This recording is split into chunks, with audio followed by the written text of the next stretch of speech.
It's not about spaceships. Making Star Wars Show. Making Star Wars Show. Making Star Wars Show. Making Star Wars Show. It's not about spaceships. Hey everybody, I'm Jason Ward. This is the other Jason. Jason Pemberton coming at you. How's it going, man? How are you? Good, busy. Yeah. Going back to school, soccer, and all that stuff. Been busy. Haven't been able to come on lately, but we rectified that. We did it. Yeah, same. I mean, with my kids being back in school and having to adjust to that schedule, and then I stayed up until like 5 a.m. watching Star Wars Visions and doing a show on it, and it kicked my ass this week. Today I was just like, I didn't have the kids today, and I was like, wow, I feel like I'm just gonna sit here and pretty much do nothing, and I got to be okay with that. Yeah, I need one. Yeah, they make a difference. They really do. Usually that falls on the weekday, which is bad for my work, where I'm like, I'm doing nothing today. Sorry, guys. Yeah, so we're going to talk about the JJ Abrams documentary. It's had a little bit of time to digest, and we never got to hear Jason's thoughts on it. And but before we do, I'm going to share my screen really quickly, and we're going to quickly go over this Politico piece, and because it was, I think it was pretty interesting just for what it is, Politico doesn't always make me the happiest camper in the world or anything as a website, but this is interesting. And let me show chat just so I can see what you guys are saying about me. You guys talking shit? Okay, now you guys are being cool. All right. So, yeah, basically a total lack of focus. Lawmaker on a mission to compel Pentagon to take UFOs seriously. There has been a growing number of reports in recent years from Navy pilots and other military personnel of highly advanced craft of unknown origin violating protected airspace, some of them maneuvering in ways that seem to defy known aerodynamics. So stuff that they can't hear me.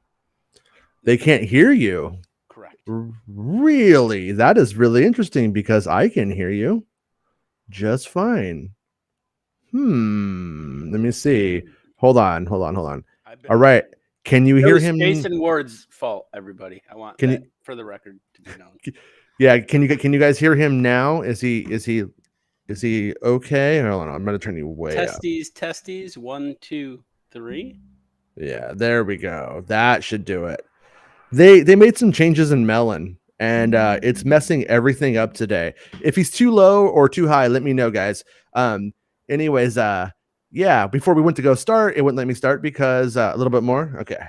It wouldn't let us go because it disconnected all of the accounts, and it was like, oh, the jam, Jason. You want to go live now? I think if you ask someone, I don't know what I think it's Big Brother. I think we're getting too close to the truth on this show right now. They're trying to stop us. For sure, it's not going to work. It's not going to work. Not paranoia talking and or a slight behavioral health problem. That's just facts.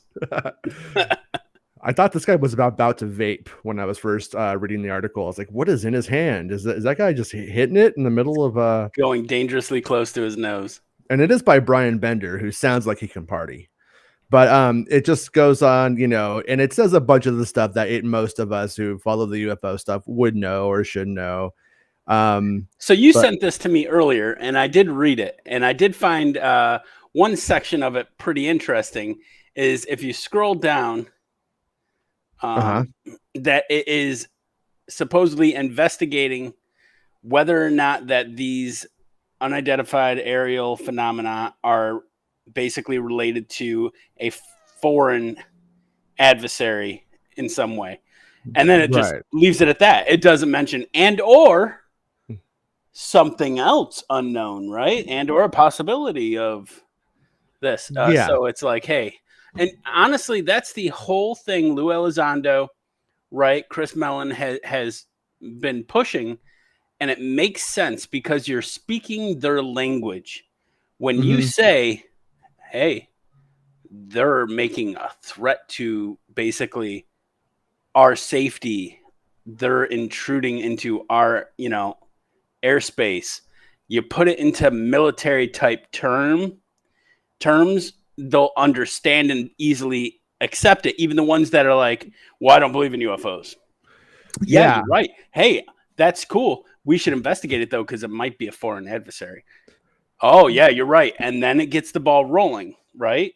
Yeah, it makes me, it both annoys me and I get it. It's like, number one, if a foreign adversary had these since 1947, that we, since we've really, it's been a thing for us anyways, that we acknowledge, and clearly it's been happening since before that.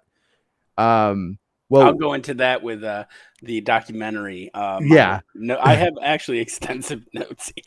Good. Yeah, I'm glad because I did a quick rewatch just to like get reacquainted with that material, and I'm curious as to what you have to say about it. Yeah. But it's like, yeah, it's I get, if it keeps the ball rolling, I'm okay with that discourse, but I also kind of fear where that discourse ends up going, because let's just say, I'm a bit of I could be a bit of a Debbie Downer, and I do believe we have either shot these things down or we really want to, if we could figure out how.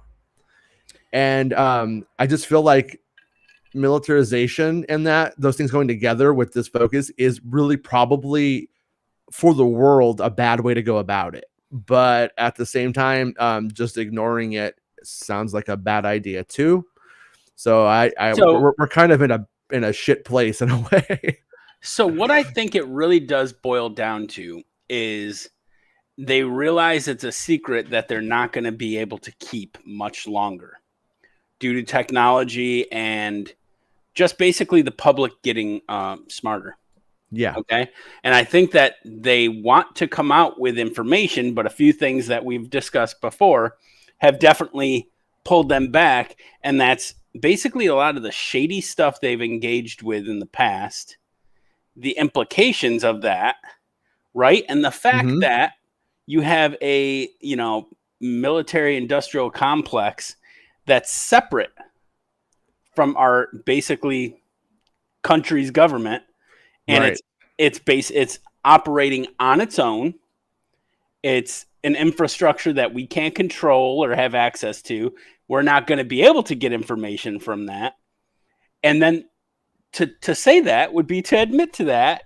And then, of course, we'd have to admit to the fact that that is a big problem systemically within our country itself, is if we are operating on this industrial military complex in the shadows, right? These private entities that, don't include our government officials, the elected officials, the people's voted, choice. Yeah. To give them that information is definitely detrimental to their cause of trying to push this information out. And honestly, they're on a course for a derailment of catastrophic proportion, if you ask me, because they're trying to be honest by being dishonest, right? So they've been dishonest this whole time. Now they're like, well, okay, let's push it, right? Like, how do we push it? I think that's one of the reasons they started pulling in people like the youngster from that band, right? Oh, let's pull him in. He knows how to speak to the kids. He knows how to get those, ideas out, because he obviously has knowledge on it. We talked to him about it. And yeah, he does, he does have a good grasp of what's going on, but we need to basically put it into a form that's digestible for the public of this time, and I think that's what they wanted to do. However, even then they saw they were reaching difficulties, because you're going to have them, the industrial complex, pushing against that with disinformation agents and all sorts of other things. People think disinformation agents are only working for our government. Right. Incorrect. Right. Yeah. No, that's. Sorry, I rambled there. No. You said it beautifully, and it's exactly the kind of issue that has sort of permeated throughout all of American politics since the Cold War, and it's the idea. I think there's something to the idea that they were very afraid of not having all of the answers during the Cold War, when you needed to pretend like you not only had the ideological answers, you had God, and you were everything was very top down. And the idea that we don't know what's above us, it makes them seem even smaller, and it's a problem. And it also, they were probably afraid of communism being able to seep its way in to make space cults with communistic qualities. Although you have all these reasons to fear that information, and to it not to be in your best interest to get it out there. And so, but now you're right, we're in a place now where, number one, the majority of people, or it seems the majority of people, believe UFOs are definitely some sort of entity or some technology from another place. Most people seem to believe that. I feel like if you went into a supermarket and you asked, most people would probably go, "Yeah, I think so. Probably. It only makes sense." And then they'll also add the old adage of with a bajillion planets out there, there's got to be some life on one of them, right? So that's what I think that's the world that we live in now, and they've been living in, or I should say, making policy, at least secret policy, based off of very old stuff, and it's outdated. And I also, like, it makes me question things like Roswell and stuff like that. Like, what if that shit didn't happen? What if all of that? What if that stuff didn't happen? The saucer stuff was always real. That's why they reacted the way that they did initially to it. And we just don't know what's going on, but something is. That's very bizarre. That's the key ingredient to any type of disinfo, is taking something that happened, putting doubt in your head through a different explanation of events, and then basically scrambling the truth and lie together, and be able to tell you a little bit of truth, a little bit of lie, because then it's just gonna become a big mess and question mark in your head. That again, on the JJ documentary, they discussed Roswell, and that was I remember I got vocal actually watching it again. There's one individual that I will touch upon when we discuss it. Okay. Let's just hit these two and then we'll get right into it. No, go ahead. This part of the article, this is the meat. The first is, I don't consider it an imminent threat to the United States or the human race, these phenomena occurring, he said in response to questions from Politico. I would have to see evidence that it was something worthy of the attention of the United States Air Force as a threat. And then the other side is, our job is to protect the United States against threats, Kendall added. I have known a lot of threats out there that we're working very hard to protect the United States against. So basically the protection narrative. And then Gallego says, no, we need to figure out what this stuff is. I mean, that's essentially what's going on. And with the UFO office being put into place, it sounds like some of that stuff too, some of the more, like, I don't know what you call it, the black programs, dark programs, black money, dark money, can't sure what it's called, but that stuff they might have to disclose elements of that they didn't want to. That's the thing, right? They want to show you what's in this hand, but they know to do that, they have to grab from this hand, and you're going to take a peek in there, and you're going to see some of the stuff going on, and they don't want that, right? So they're trying to figure out, I think, how to do it, and the implications that would, take. There was on a side note, there was an interesting episode of the Black Vault this week, and on Black Vault they have documents about the you ever hear about the moon base, the secret moon base, and like that battle of Withering Heart or some shit like that. Non-terrestrial officers, which is strange, and Russians attacking the base, all kinds of, it was wild. But somebody, I guess all of the documents kind of got pushed back that are supposed to be destroyed because of COVID.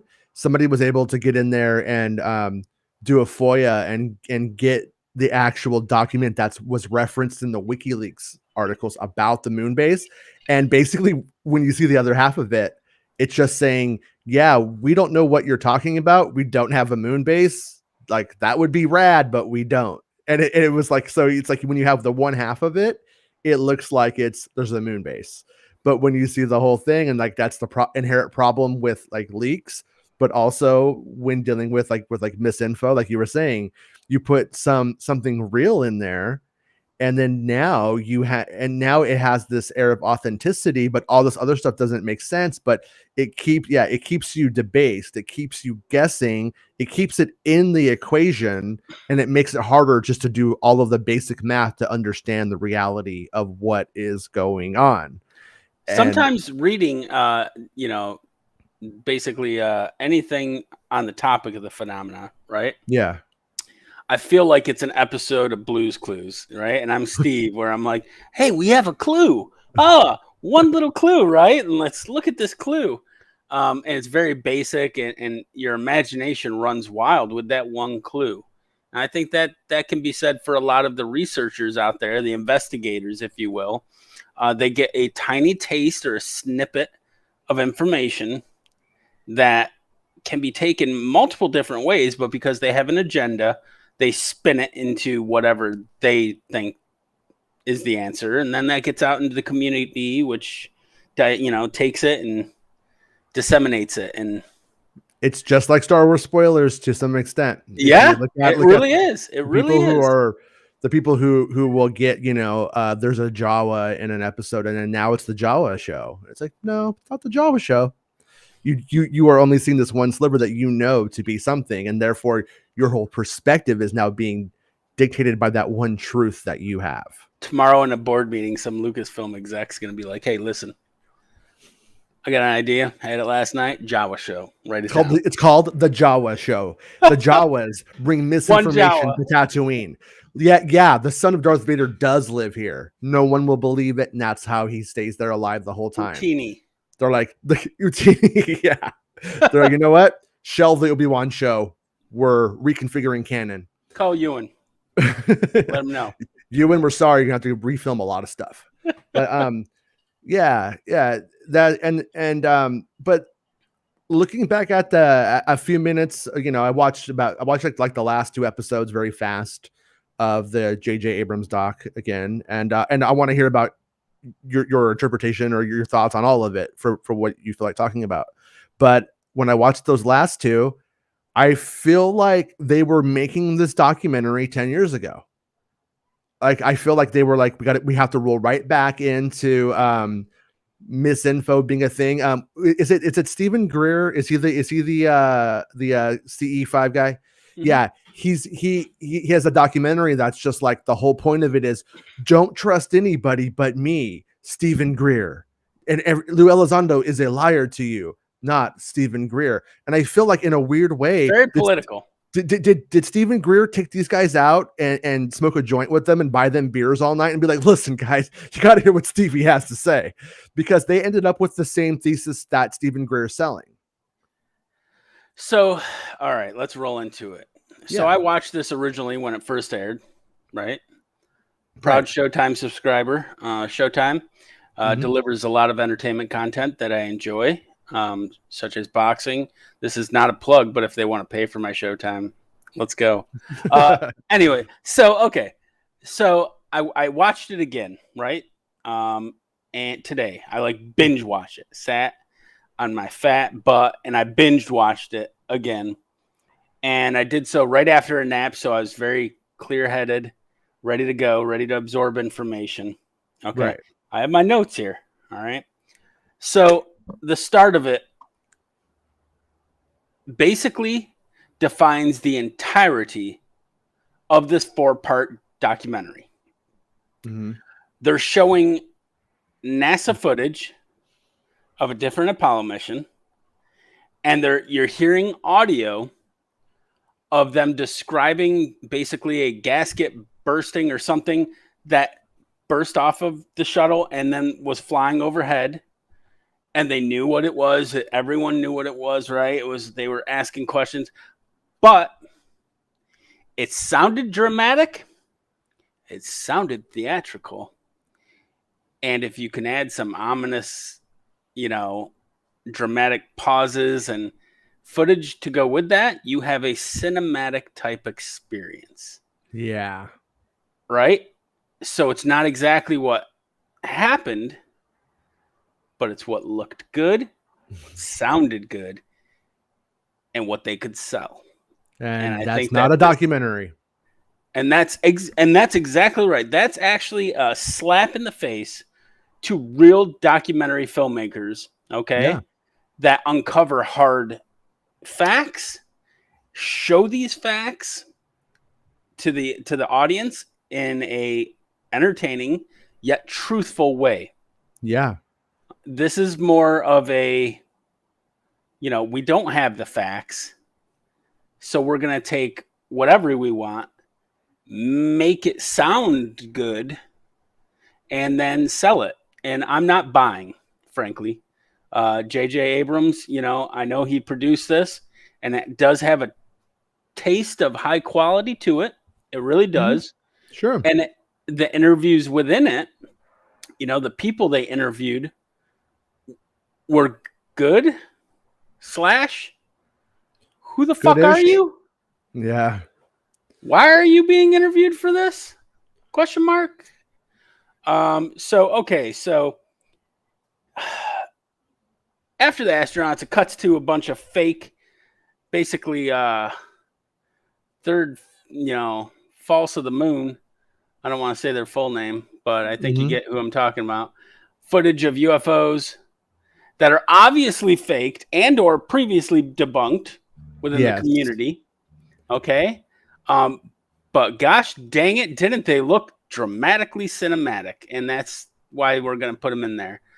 So it's almost like the people putting this together don't know what the frick they're talking about, but they're going to put it in a very, film-oriented take and sell it to you.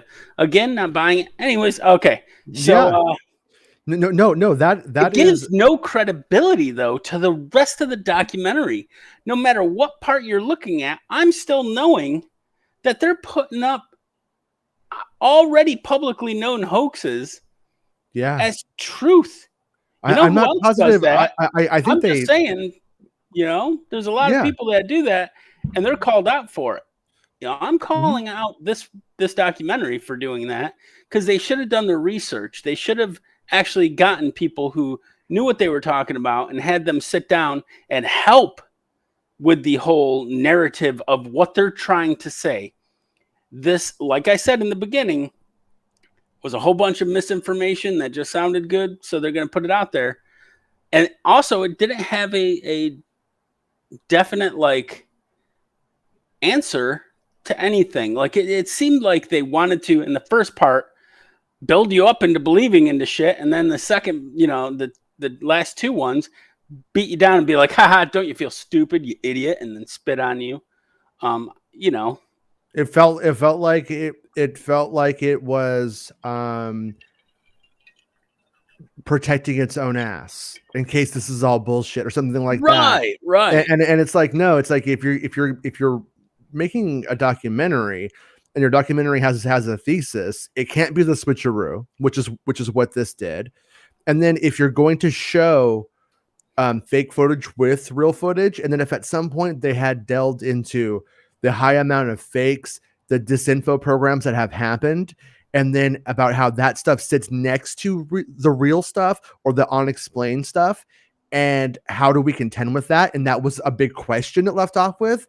Okay, then. But I don't know if they simply used interns to pull footage and first, That's young editors, right? and then built on it, or if it was simply this is sexier, this looks cooler, this is easier to sell. Well, they take time to build up the credibility of contactees, right? Abductees, if you will, and the government whistleblowers. They take time to give them credibility, and then just dismantle everything they're trying to build a case for without fully explaining it. Yeah. Oh, we're just going to bring in, ready, here it is, folks. Mm-hmm. We're going to bring in James Carrion from MUFON, the former director. Not the one that got arrested for pedophilia and solicitation of a underage girl. The other guy, not related to that guy. But I will say, this guy comes off as an individual who wanted to bring a scientific method to MUFON. All right. Got tied up with Bigelow, cutting a deal, right, with Department of Intelligence secretly, and then bringing MUFON in, him finding out about that later, being sour about it as well, which, okay, I understand that. But he did tell you it was from, the money was coming from a third party. He asked him point blank, was it good? No, it's not. Of course he's not going to tell you, dude. He's your brain. But he's wanting to bring in a scientific method, saying that, well, the UFO public is believing this fantastical narrative and this and hippity dippity stuff. And I'm wanting to bring in nuts and bolts facts. Buddy, your bucket that you're carrying, trying to pick up those facts along the way, it's going to be pretty empty because you're dealing with the phenomena. Unfortunately, finding that evidence is very far and few. You can't really find much. So you're going to have to make some jumps in maybe logic to hypothesize.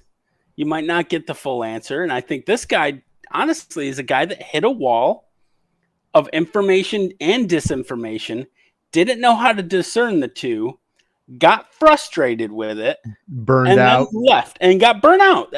Yeah. I see it all the time. People getting burnt out. All right. I saw it as soldiers, career soldiers getting burnt out, being deployed, all that sort of stuff. I see dungeon masters, game masters, referees of tabletop gaming getting burnt out. I see video gamers and podcasters getting burnt out and wearing themselves out, right? It happens. They, however, took the time to really highlight his frustration with how the infrastructure of UFO investigations is handled and really gave basically him a podium to speak upon on how the community is full of shit. In a way they did.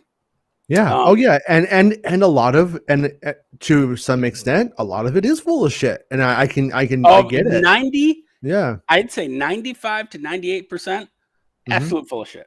Yeah. Absolute full of shit. Yeah.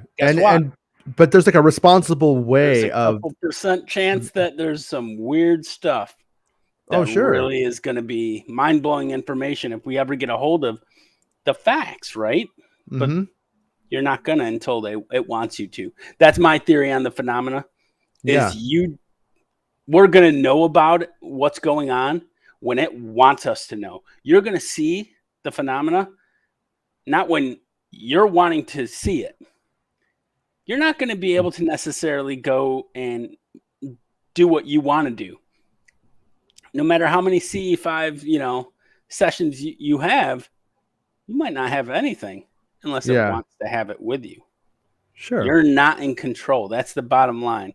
And this guy, I think, just is one of those unfortunate individuals that got burnt out and then held a nasty grudge with it. And they gave him a platform to speak on, and it's whatever. But was he the guy who handed over all of the MUFON documents to the government and stuff and basically sold out their archive or whatever? Yeah. I only heard about that sort of in passing, so I loosely know a bit about it. Yeah, he is. And I understand his frustration too.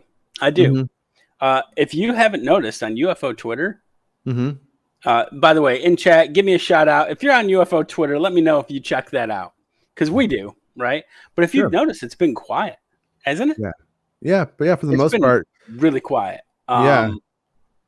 I think a lot of people hit that wall, right? And it's a step back. Okay, let me digest this.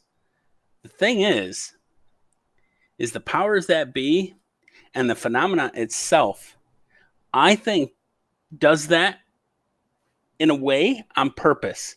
It gives you some, oh, wow, there's sightings. It's a boom of sightings, boom of interaction. Hey, we got some information. Hey, we're learning bits and pieces of this, what's going on. And it does that just like our own government gives us information that they want to slowly divulge. They're doing it not all at once, but drip by drip. And the phenomena, I think, does the same thing to humanity as a whole, drip by drip, just so it's not a huge shock. Well, that's the whole thing, though. Is like, remember what they were saying about there were like Navy reports that it was happening like every day for like over 100 days, and that was, I want to say, in 2004. When that and it's like, and then they are purposely very silent or non-committal about stating anything about after that. Is that still the case right now? Is that still what's happening? Yeah, are we still having today? Because flaps, they're called flaps, and UFO, ufology and investigation. They're called flaps. Is when we have a period of time and an area of the country and or world where we have repeated experiences of phenomena.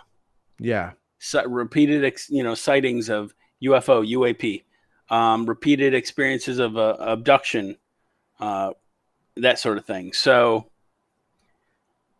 did we experience a flap and now the flap has settled down? I don't know, because one, the government's not going to communicate to us that, right? Yeah. We're not going to get real-time information from them, nor should we. Well, frankly.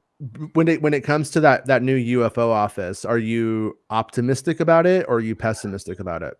I'm optimistic about it, and not to get answers about the phenomena, but to have the phenomena pose questions to that agency.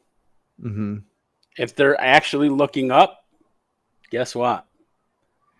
They're going to see something eventually, and it's going to pose questions that aren't actually able to be answered easily, if at all. Yeah. So the more eyes we get up, the more scientists we get to get their head out of what they think is going on and maybe take a gander upwards and maybe experience something that they can't explain to get those juices flowing. I'm all for it. All for it. Because I look at this point in time that we're in, and why I'm bringing that up is because of this documentary comes out at sort of, I mean, I'm going to guess in terms of like UFO history, this last year has been a very big one. The last 3 years have been really, really big in terms of like the government. UFOs are a legit thing. Yeah, we don't know what they are. All that kind of stuff. Because before it was like it's swamp gas, and so we have that. But then we have this documentary coming out right as at this point, and it's just like it's capitalizing again on. I think it's the biggest JJ Abrams mistake since the Rise of Skywalker. No, but it's like seriously, it seems like it feels like a big fuck up to me. Hey, how ironic is it that this whole documentary series ended horribly, and it be also a JJ Abrams production? Yeah. Again, can't fucking land that ending. No, JJ. you can start Come on, shit good, man. It starts awesome. You and your buds know how to start some shit, but you guys don't know how to finish it. Just like me. I get it. I'm just like you, JJ. I understand. I respect JJ Abrams. No, me too. As a filmmaker. Man, he is today's Spielberg, It's why you piss me off, JJ, because you get so close. You do such a good close. job. And who the fuck is next to him not telling him, like, hey, dude, we can probably do this a lot better at the end. You sure you don't want me to take a crack at it? Anyways, but all right, so let's go back to the UFO documentary. Yeah.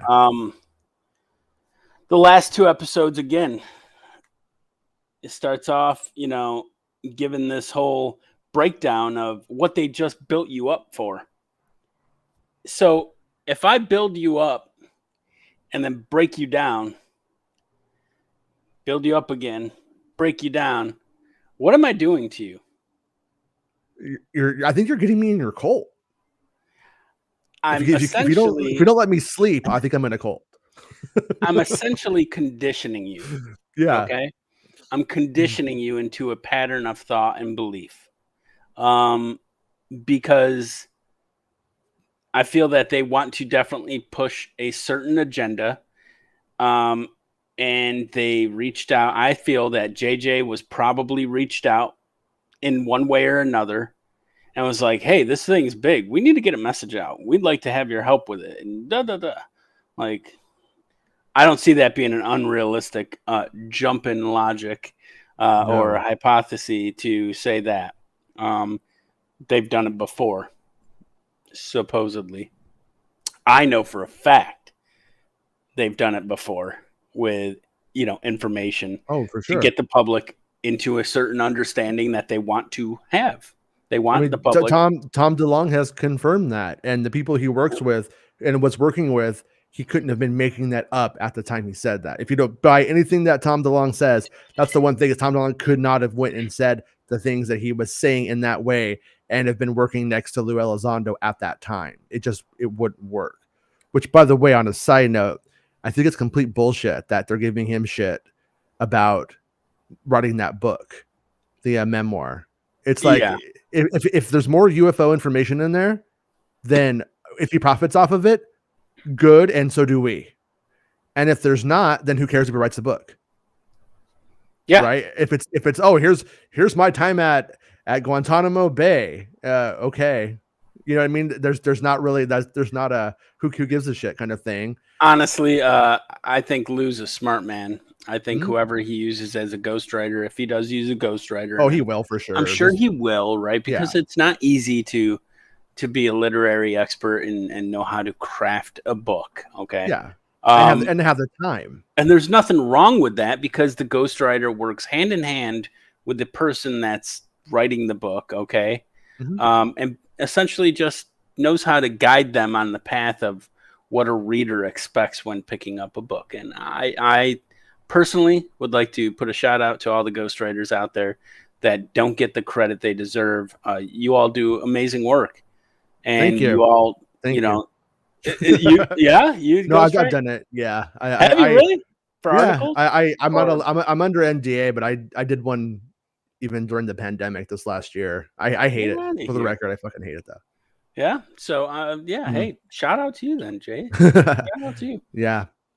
So hey, I think Lou's an honorable man. I think he really does have the best intentions for the general public, humanity. I don't see why people, because they're anti-government. Well, guess what?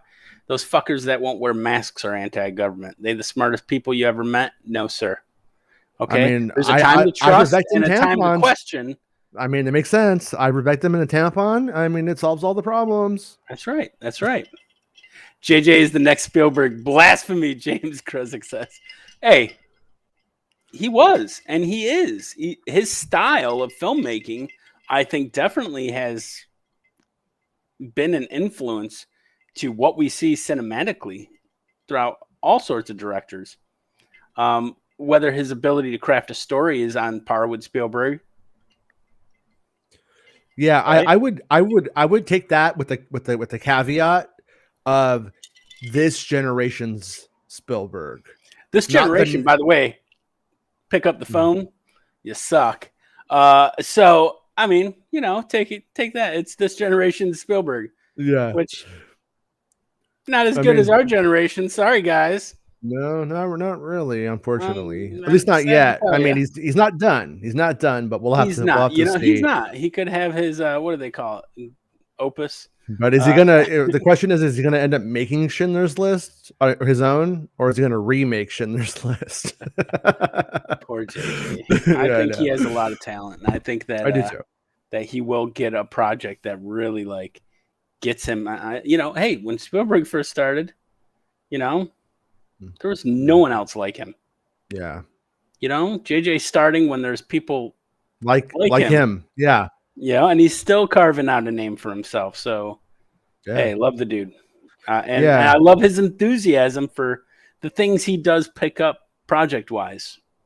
I think he's learning to pick up things that really do draw his attention and, interest. So that's and And I'm curious if he actually even truly has a fucking thing to do with this documentary. Oh, or if it's it was, just honestly, I think if it was simply just a distribution deal via Bad Robot, essentially, that gets him an Mhm. executive producer credit, because it could simply just be that. I watched a couple of interviews with documentarians who made this one, and it kind of sucked because they were misspeaking constantly, like me on the show. But you could tell that they were exhausted because they had probably done like 300 interviews in the last 2 days or something. And so it was really hard to gauge where they were at on any of it. Yeah, I really didn't get a good feel for it. And then well, you see the and then director. the director. He's in The Phenomenon, which is like the best one, which was like, here's all of the evidence that seems credible for it, and laid it out. If James Fox ever sees this, I wish you could get James Fox on this program, because that man, he has knowledge. He digs for the facts. He films his documentaries trying to get to the answer of things by presenting all the facts, and really does, do the work. He does the due diligence, as they say. I've always said, if I was a lady, I'd be a Foxy lady, because I think Fox made the best one by far. So old Jimmy Fox, let's give him a call. He's where around you your at, Jimmy? area, I think. Where you at, Jimmy? Come on over. He's in your area. Yeah, let's give him a call. We could share the camera. Yes. But all right. So back to the documentary itself. Yeah. Of all the people to appear on that documentary, mm-hmm. I'm gonna ask you this. Was there one individual on that documentary? There's two of them for me personally. Yeah. Was there one individual on that documentary that was a huge red flag, and they should never have been brought on that documentary? Oh God, what's his name? Describe him with physical traits. It's okay. Wait, is Dolan the misinfo guy? No. Okay, Dolan. You think Richard Dolan? I don't trust Richard Dolan. Really? I listen to Richard Dolan. I don't. I don't have a huge problem with him. I went, on a big UFO kick and was listening to all of these podcasts with him, and more than one time I hear him pushing, "Don't trust any media, trust RT." I do. And I'm like, "Are you fucking serious?" I did hear him say that. And I'm rushing, right? Oh yeah. Okay, buddy. Yeah, and it's, if you've been following, I'm not like, I don't consider myself an expert on the UFO me neither culture or stuff, but it's like something like I check in on, I just see what's going on. And over the years, I've just seen RT just completely use the phenomenon as a propaganda hit piece on shit. And for the record, like politics and the UFO thing, it drives me a little bit crazy. I get that everything is political to some extent, like Elizondo wearing a Blue Lives Matter hat on while giving interviews about the phenomenon. I think it's fucking horrible. I think it's a bad idea. If he was wearing a Biden hat or whoever, my favorite, whatever, a bad idea. I am such a different Army vet than most Army vets. Most enlisted soldiers. I understand that I'm not a conservative person, and that's not popular. Mm-hmm. But however, I had to live and exist amongst that culture. Yeah. Okay. I don't hate him for it, and I know that I don't hate him for it. I'm just like this. I'm like this. No, I get it, but I'm saying like his wearing that doesn't. I think he's got a different type of viewpoint on the issue itself, and doesn't maybe see it in the way that someone like myself or you do, right? Yeah. Like it's due to his conservative nature. It's due to his Republican nature. I'm not making an assumption. Oh yeah, no. And I'm like, if he believes that stuff, which I don't believe, but if he does, that's his right. It's fine. Absolutely, I respect everyone's choice. Completely different topic. And by doing that, it's bringing it into the subtext of the whole thing. And it's like, I feel the same way about church too. Like when I go to as you Right. go to a church service with somebody, and then you're like, wow, they really keep picking on Muslims or the Middle East or whatever. I'm like, this just doesn't feel like it's on the Not topic. good. It's talking about something else. Not good. But he's not talking about Blue Lives Matter in the middle of his No, he's UFO not. thing. But by advertising it, it definitely diverts attention from what matters in his conversation. And so We are anyways, separating cultures within this country so much. Yeah. And division. And he speaks of that division and how we need to be more unified. And doing that kind of does lend a bit of hypocrisy to it, right?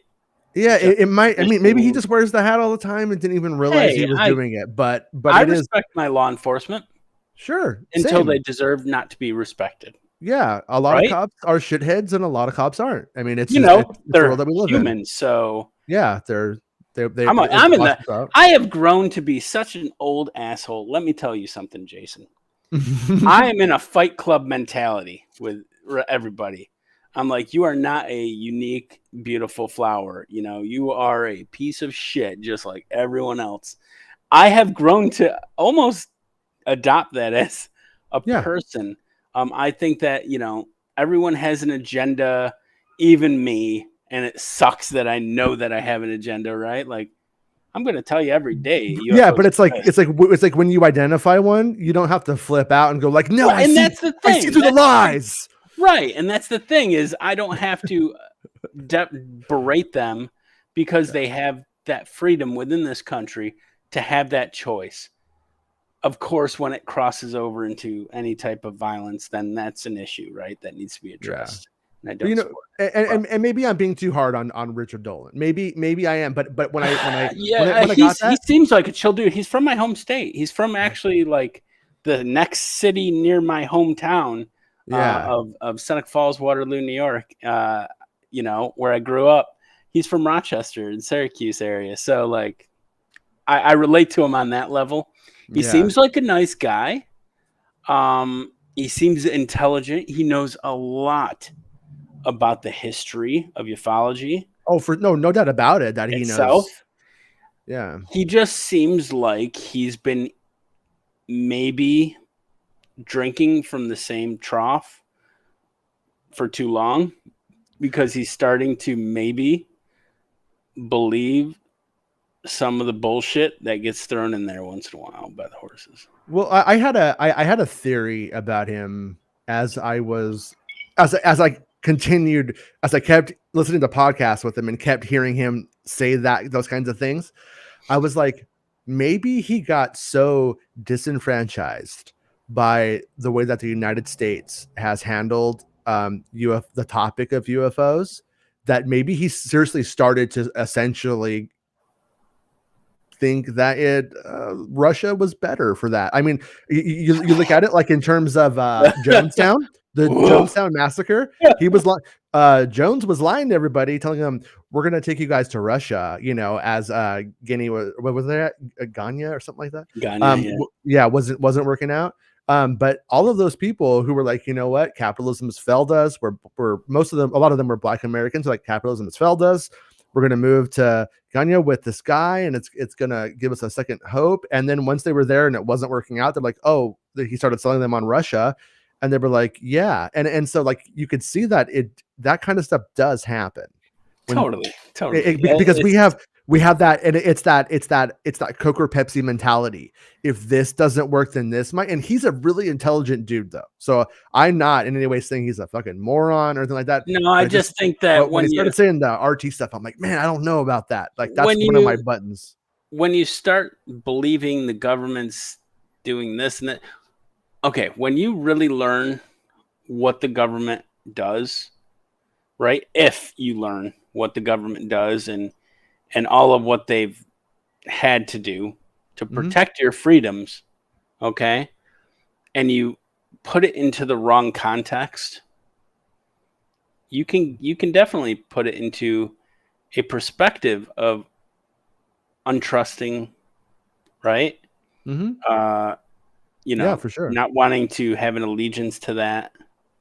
You could totally do that. And I see that. And that, my friend, is why our government looks at ufology and stuff like that, and this digging into the government files and all that stuff with a discerning, like mentality, because they know that it does breed to a certain extent that type of thought.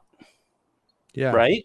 It leads you to the waters of not trusting them. And in my belief, whose fault is that? Yeah. Is it their fault because they are smart and they dug too deep? Or is it your fault, government, for not basically being more truthful and honest when you should have been, dragging your feet on issues that should have been brought up publicly?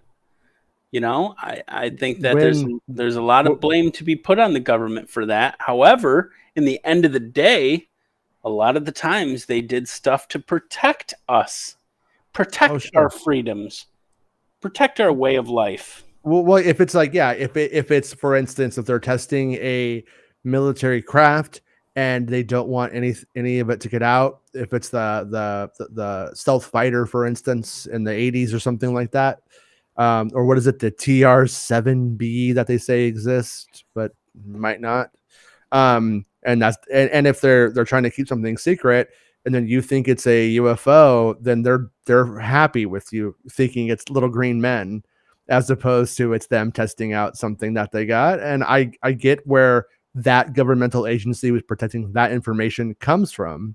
I'm going to do a little bit of Lou Elizondo here. Ready? Yeah. So while I was on active duty at an undisclosed location where I was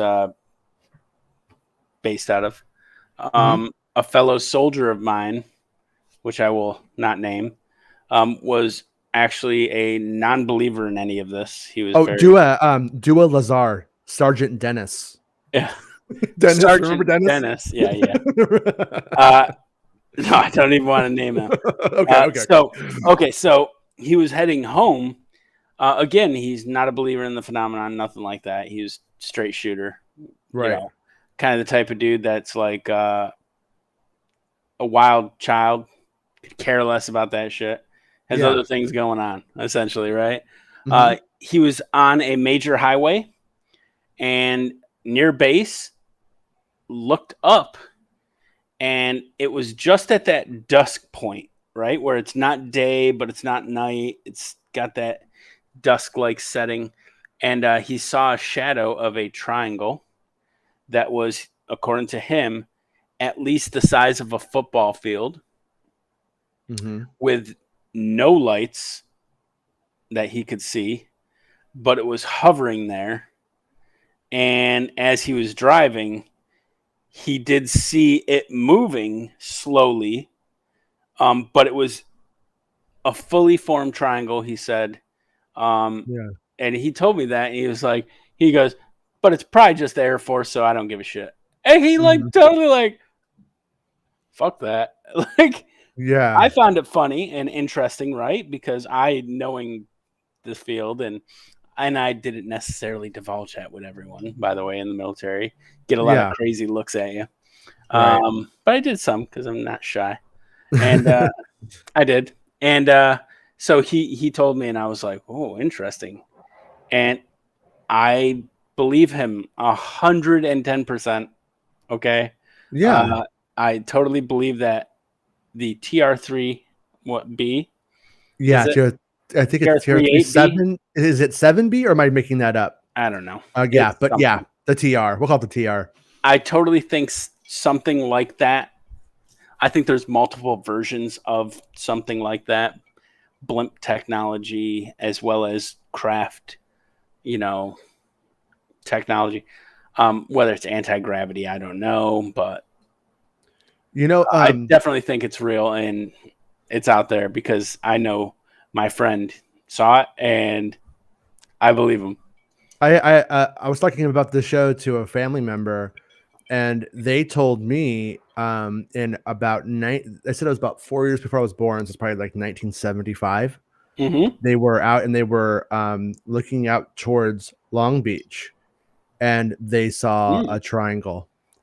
And they said that the triangle had sort of a circular moving kind of pattern along the underside of it that appeared to be moving at the same time. And I've heard of reports of similar type light structure underneath. Yeah. Triangle sightings. Yeah, I've heard of something similar. Yeah. That's interesting. Yeah, Did and they this is like in the middle of the 70s, and they're just like, imagine how many yeah sightings just like that, just like my buddies that was in the military with me didn't get reported.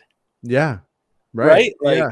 not, I'd say probably 30% of these sightings, if that, bother to get reported.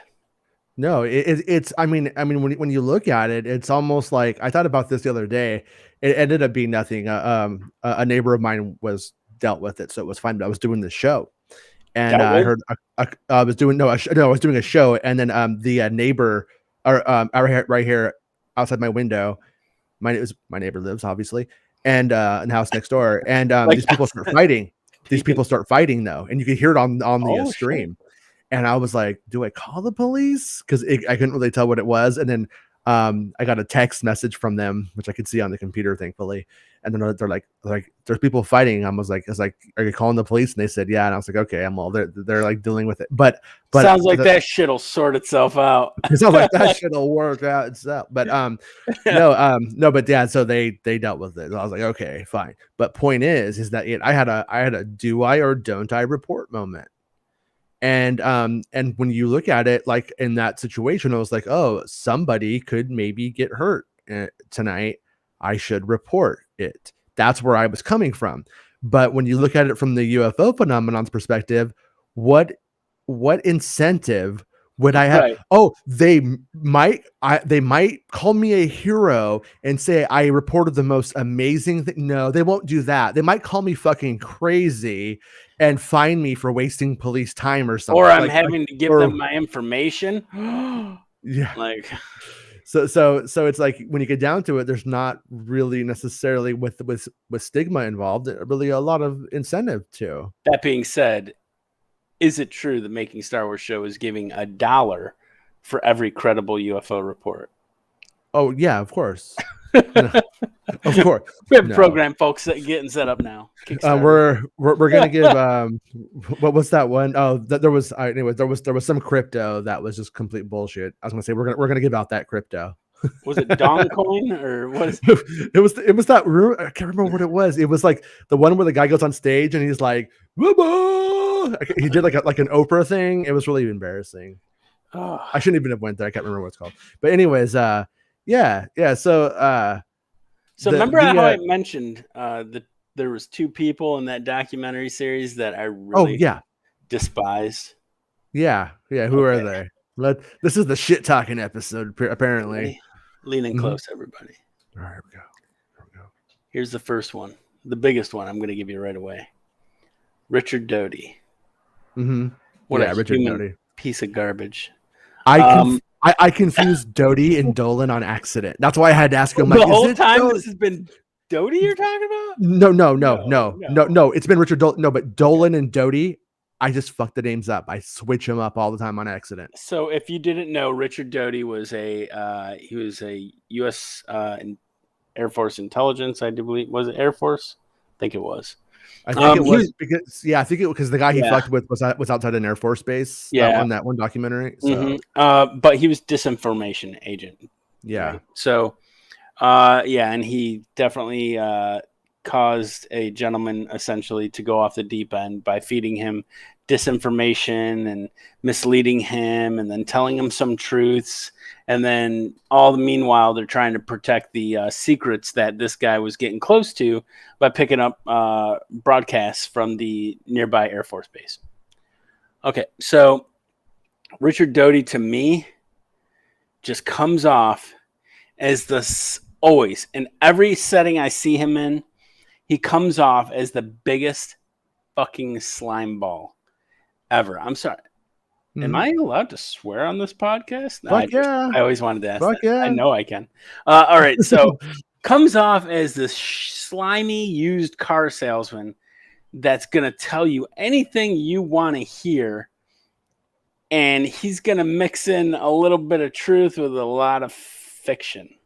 Yeah. Just, oh, fuck. Oh, man. Every time I hear him, I'm like, I don't listen to anything he says, even though I know that 1% of it's going to be true, right? I could care less. Oh, and then, the documentary.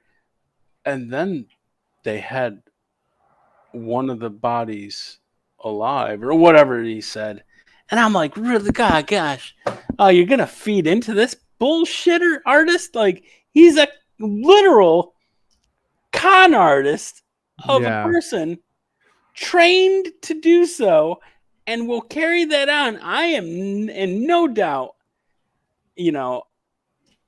believing the fact that he is still possibly working in some capacity within the UFO community, in hand in hand with possibly the CIA or Department of Intelligence.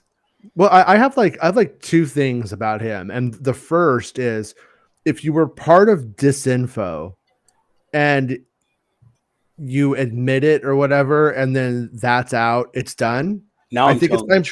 I think it's time for you to fuck off. I mean, Right. You know what I mean? You've done. Same could be said about Lou, though, right? Well, maybe, but Right? the other thing about him though is, I don't know. I hate to justify anything he did, but I don't like that I was just following orders line, but at the same time, he was following orders. You know what I'm saying? That's where I go. I'm like, I guess what I'm saying, what I don't like is the idea of taking the responsibility off of the governmental agencies who he actually actively represented in his actions, and then letting him be the messiah of that, because, and you know what I mean? Because it transfers the blame a little bit. And that's what, and I was going to say a little bit earlier, is like, we were asking about like the government and how they act and stuff like that. It's like, if somebody cheats on me, we're done. It's fucking over. I'm never going to trust you again. I'm never going to believe anything that you have to say. I'm never going to be comfortable with you. So whenever I get anything, I'm with somebody and there's any kind of thing like that, I'm fucking out. And that's what makes this UFO stuff really, really difficult, because we are in a marriage with our government that we cannot get out of. You know what I mean? We are married to somebody who has lied and cheated on us a lot of times. And we can only cross our fingers and hope that person will change. Yeah, that's and it's like the best but thing they you can won't. hope for. You could hope for maybe a few more good years is what you kind of can hope for all the time, maybe. And maybe, and that's where we're at culturally, and that's what I wonder about people like Dolan. You know what I mean? Like, did they just get too much bullshit? And then you have Doty. Oh, no, and then you have Doty, who was literally the guy making the bullshit. The guy who was coming over and begging your wife while you're at work. and essentially he's just involved in this. He's a key player in the cheating and the lying.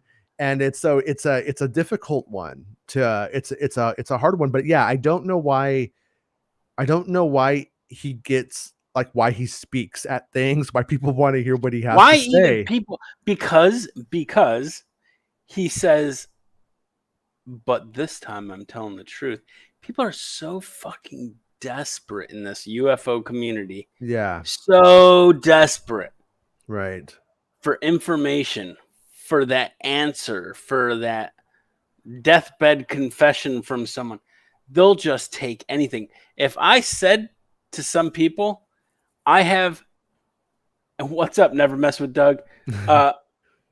If I have an answer to the phenomenon, buried under 10 pounds of human feces, but you have to eat it to find the answer, guaranteed I'd have a fucking line out the door of people ready to eat shit just to see that answer. That's a pretty good. That's a pretty good analogy for exactly what they generally do almost every single day. you know, They on do. the online anyways. And Yep. it's the same thing with, I mean, Star Wars people. Look at the people watch Mike Zero every day. It's like they know it's fake, but they're like, Mike really? Zero Sure. It's and like, Richard Doty, they should meet. yeah, They should be like, hey. yeah. And Mike Zero that's is the friends. Richard. They'd It's a skip down the Doty. beach. Yeah, they'd skip down the beach. They'd like paddle around, play volleyball without their shirts, all sorts of things. Top they'd Gun the have. shit out of it. Yep. Yeah. Okay, the second person that I had a big problem with in this documentary was someone who I never saw enter the field of ufology or lend an expert input in any article I've read or anything like that, was one of Kate Dorsch, a science and technology historian at Pennsylvania University. Yeah. She obvious hater of the subject, or Yeah. she starts out talking about Roswell by saying, we have this low-level Air Force kid who is the one reporting the finding. That blew my goddamn mind. Let me catch everybody up with this low-level Air Force kid. You're talking Army Major Jesse Marcel? Mm-hmm. A major?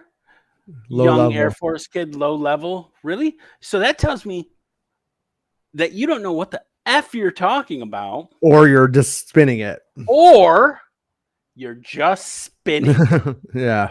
That girl right there is just spinning it. Because Yeah. she's smart enough. She has a college degree that I'm sure she shows to everyone. So that tells me that she's smart enough to know better. So she's spinning it. And the fact that they have her on and give her airtime and edit around her and everything tells me that this documentary, my friend, is a Shit. spin piece. Yeah. Yeah. I'm with you. That's what I felt. That's how I felt about it too. When I watched it, I sat down and I watched the whole thing like in a row the very first time, stayed up that whole night and just went through the whole thing. And like when you start with the momentum of the first episodes, you don't really necessarily realize how bad it gets as it moves on, but it does but by the end of it, I was just like, what the fuck is this? And it was because it was just those little, like, that Neil deGrasse Tyson level arrogance about the topic that was like put into it. And it's like, why would you have people who don't respect it? It's like you could not believe and still respect it.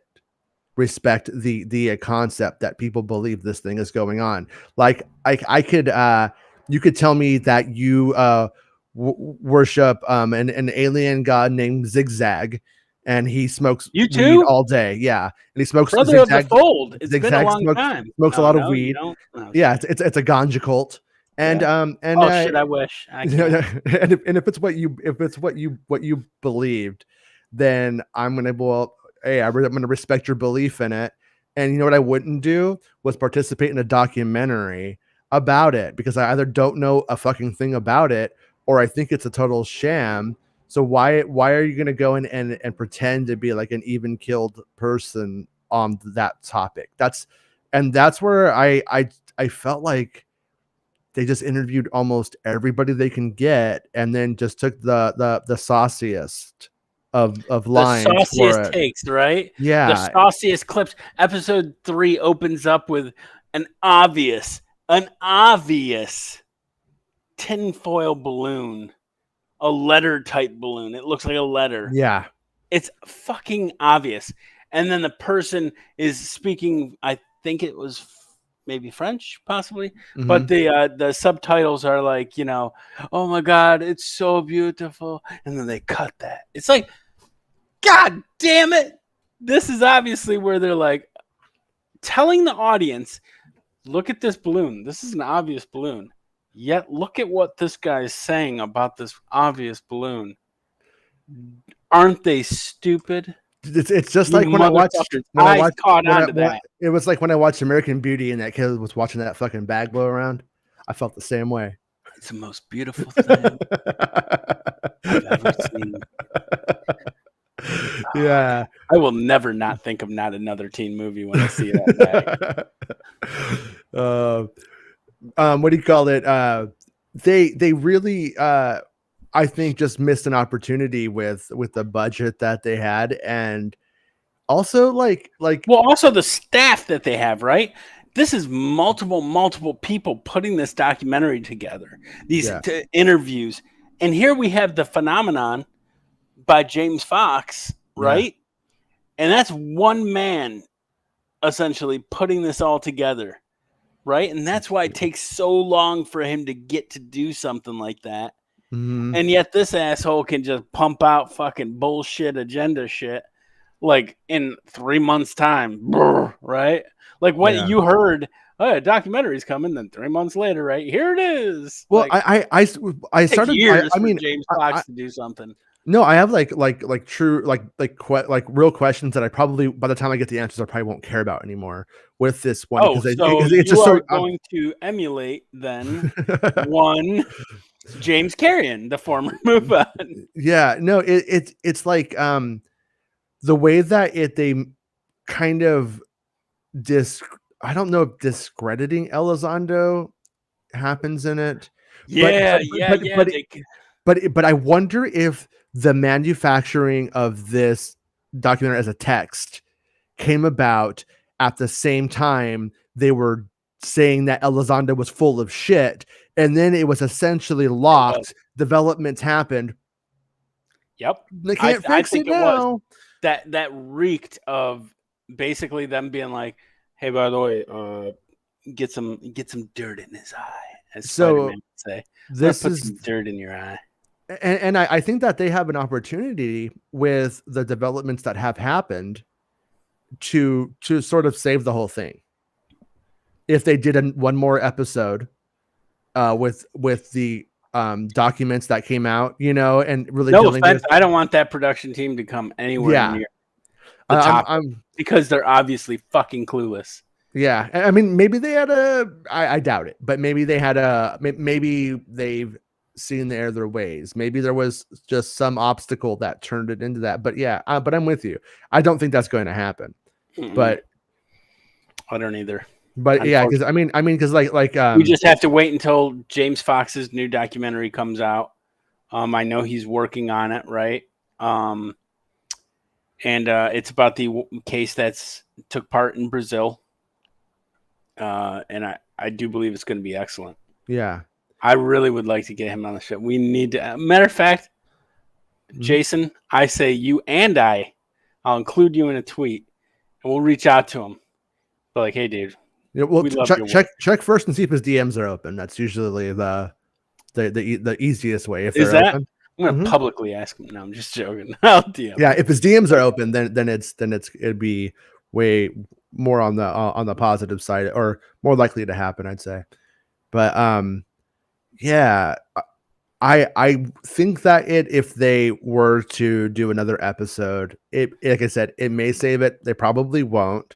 And I think that it was just about capitalizing on that moment in history, and based off of past moments in history like it, this stuff fizzles out and it amounts to nothing and becomes a joke.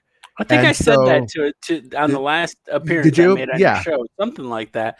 Like, I feel that, we got a lot of information. Now it's going to go cold, and now we're just going to let our basically imagination take hold of everything and start building a narration, culturally on what took place. And then it's going to be rehashed in 10 years. Everyone thinks disclosure is coming tomorrow. Yeah. I honestly think we have another 20 to 35 years, maybe.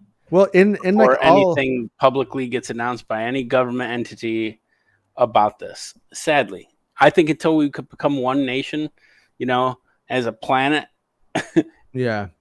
completely a one government system, we probably aren't going to get those answers, because that's the only way to get rid of our whole bad taste in history as a country, in any country that's bringing this topic up. And I don't know. I mean, I honestly don't know what I believe. I don't know. I believe that the phenomenon is real.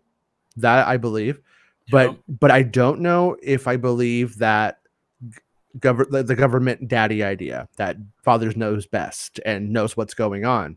I'm not sure if I wouldn't be surprised to learn, yeah, it's all true or most of it's true, but we have no fucking idea what any of it is or what any of it means. We just don't know, and that's why you don't know, because that's why it never leaked out. And that's also why it's become mythologized into such a way that you're like, Roswell and stuff like that. And don't get me wrong, when you hear all of the stuff about Roswell and how that unfolded, the cover up, the case closed hearing from like the early 90s, I want to say, and then that, you're like talks about that the case closed, where it's the balloon and that whole ridiculous, hey guys, something did happen, but it was this balloon, not the other one we said. Get the fuck out of here. Yeah, that's Project Mogul was the actual real origin of it. Yeah, and then I heard this other weird version of it too, that there was this idea that Russians took mentally challenged children and it gave them plastic surgery and then crashed in there, so that way we would think we would not believe the government anymore. Like, oh, that's like wild shit, and you're like, okay. But anyways, where I end up at with it was, I'm like, okay, so if Roswell happened, we know what's inside, then there is something to actually disclose. But if there's not, let's just for a minute just take everything aside. Let's just pretend like Roswell did not actually happen. That was a misunderstanding for some reason, and there are no recovered crafts and whatever. Then you can't actually get disclosure, because most people are waiting for disclosure to mean, yes, there are aliens from Zeta 3 or some shit, and you know what I mean. And yeah, and it's like, but if you end up, the idea that Elizondo is selling is we don't have no fucking clue, but then he also drops shit like, oh, there's been recovered crafts. We have one from Italy. Well, because Lou knows what I know, and that there is basically an industrial military complex that's operating outside of the bounds and confinement that the United States government does. He knows that. Yeah, he knows. Oh, I mean, it's official. I mean that's even official. That has been confirmed like so many times. I mean, even what's his name? What's that dude? What's he say? I'm not going to speak upon that, but. What's the guy? The guy who Bob Lazar worked for a while, for a short time, outside of Vegas. Oh gosh, yeah. Where they visited the actual place and walked him around. But no, he's Bigelow, the guy who owns Skinwalker Ranch for a while. I don't know if he still does, but like he owns Skinwalker Ranch, and he's like in this governmental contracts is how they make all their money, and but they make it. They sell the idea in the documentary, I believe, that it's sort of a game just to kind of like siphon out money from the government, to like get these contracts that like lead to nowhere. Hey, if anyone from chat is a disinfo agent, just let me know. Just say, hey, what's up? James works as a disinfo agent for Spielberg, and he does not believe that JJ is the next Spielberg. Spielberg loves JJ. So you're wrong on that. But but I don't know, man. Like I feel like this documentary, or I should say, I don't know why it exists. That's what's weird about it to me. I know why it exists, and it's to get, again, they're building you up and breaking you down. Yeah. That to me is saying one thing, that they're trying to get embedded into your head in a pattern of thought and control you into a way of thinking. Right. Cut and dry. Yeah. It's actually very poorly done in that way. It's very easily noticeable, especially if you're aware of that method and way. Oh no, I'm like totally aware of it, but it's like that's what kind of like whenever I watch, like let's just take it to another thing, like something religious with a family member, and I'm just like, oh, do you notice how they keep how they keep othering. They're just like, what? Like, you know what I mean? And stuff like that. I'm sorry, I'm stupid and believe everything. What'd you say? Oh yeah. That No, what you and said? that's Just the joking, part. my religious peeps out there. No, at the no, man. I mean, you can be religious and you could also be very critical and questioning, and also see when there's kind of a huckster, like, you know what I mean, like somebody who's not really in it, other than for the I want to lead a community and profit off of it. Like, it's pretty obvious to me usually. You mean like every Like most of the, I've ever like, seen? yeah, Ever? Those guys? pretty much. Yeah, So, I when I didn't see that? What's Never. that? Not even at Buddhist temples. Yeah. Going to Buddhist temples. Hey, would you like to go to the gift shop? Like, we have a whole bunch of beaded bracelets that you can buy. However, here's the difference.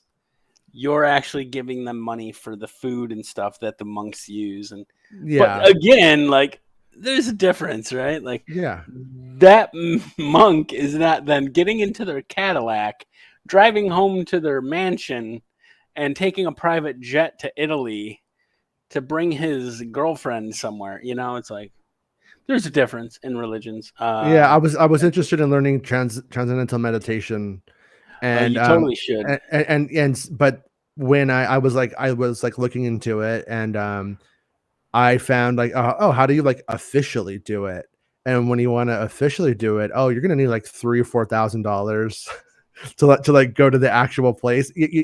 All of it's been leaked out. You could read exactly what they give you there. Oh no, I could point if you towards that too. Like, but that's where I'm going with it. Like the same idea. Same thing. It's like you have this really important thing to people's lives that really makes a difference, and it does. At least, but you're willing. But if they don't give you $3,000, you won't share it with them. It's like shady.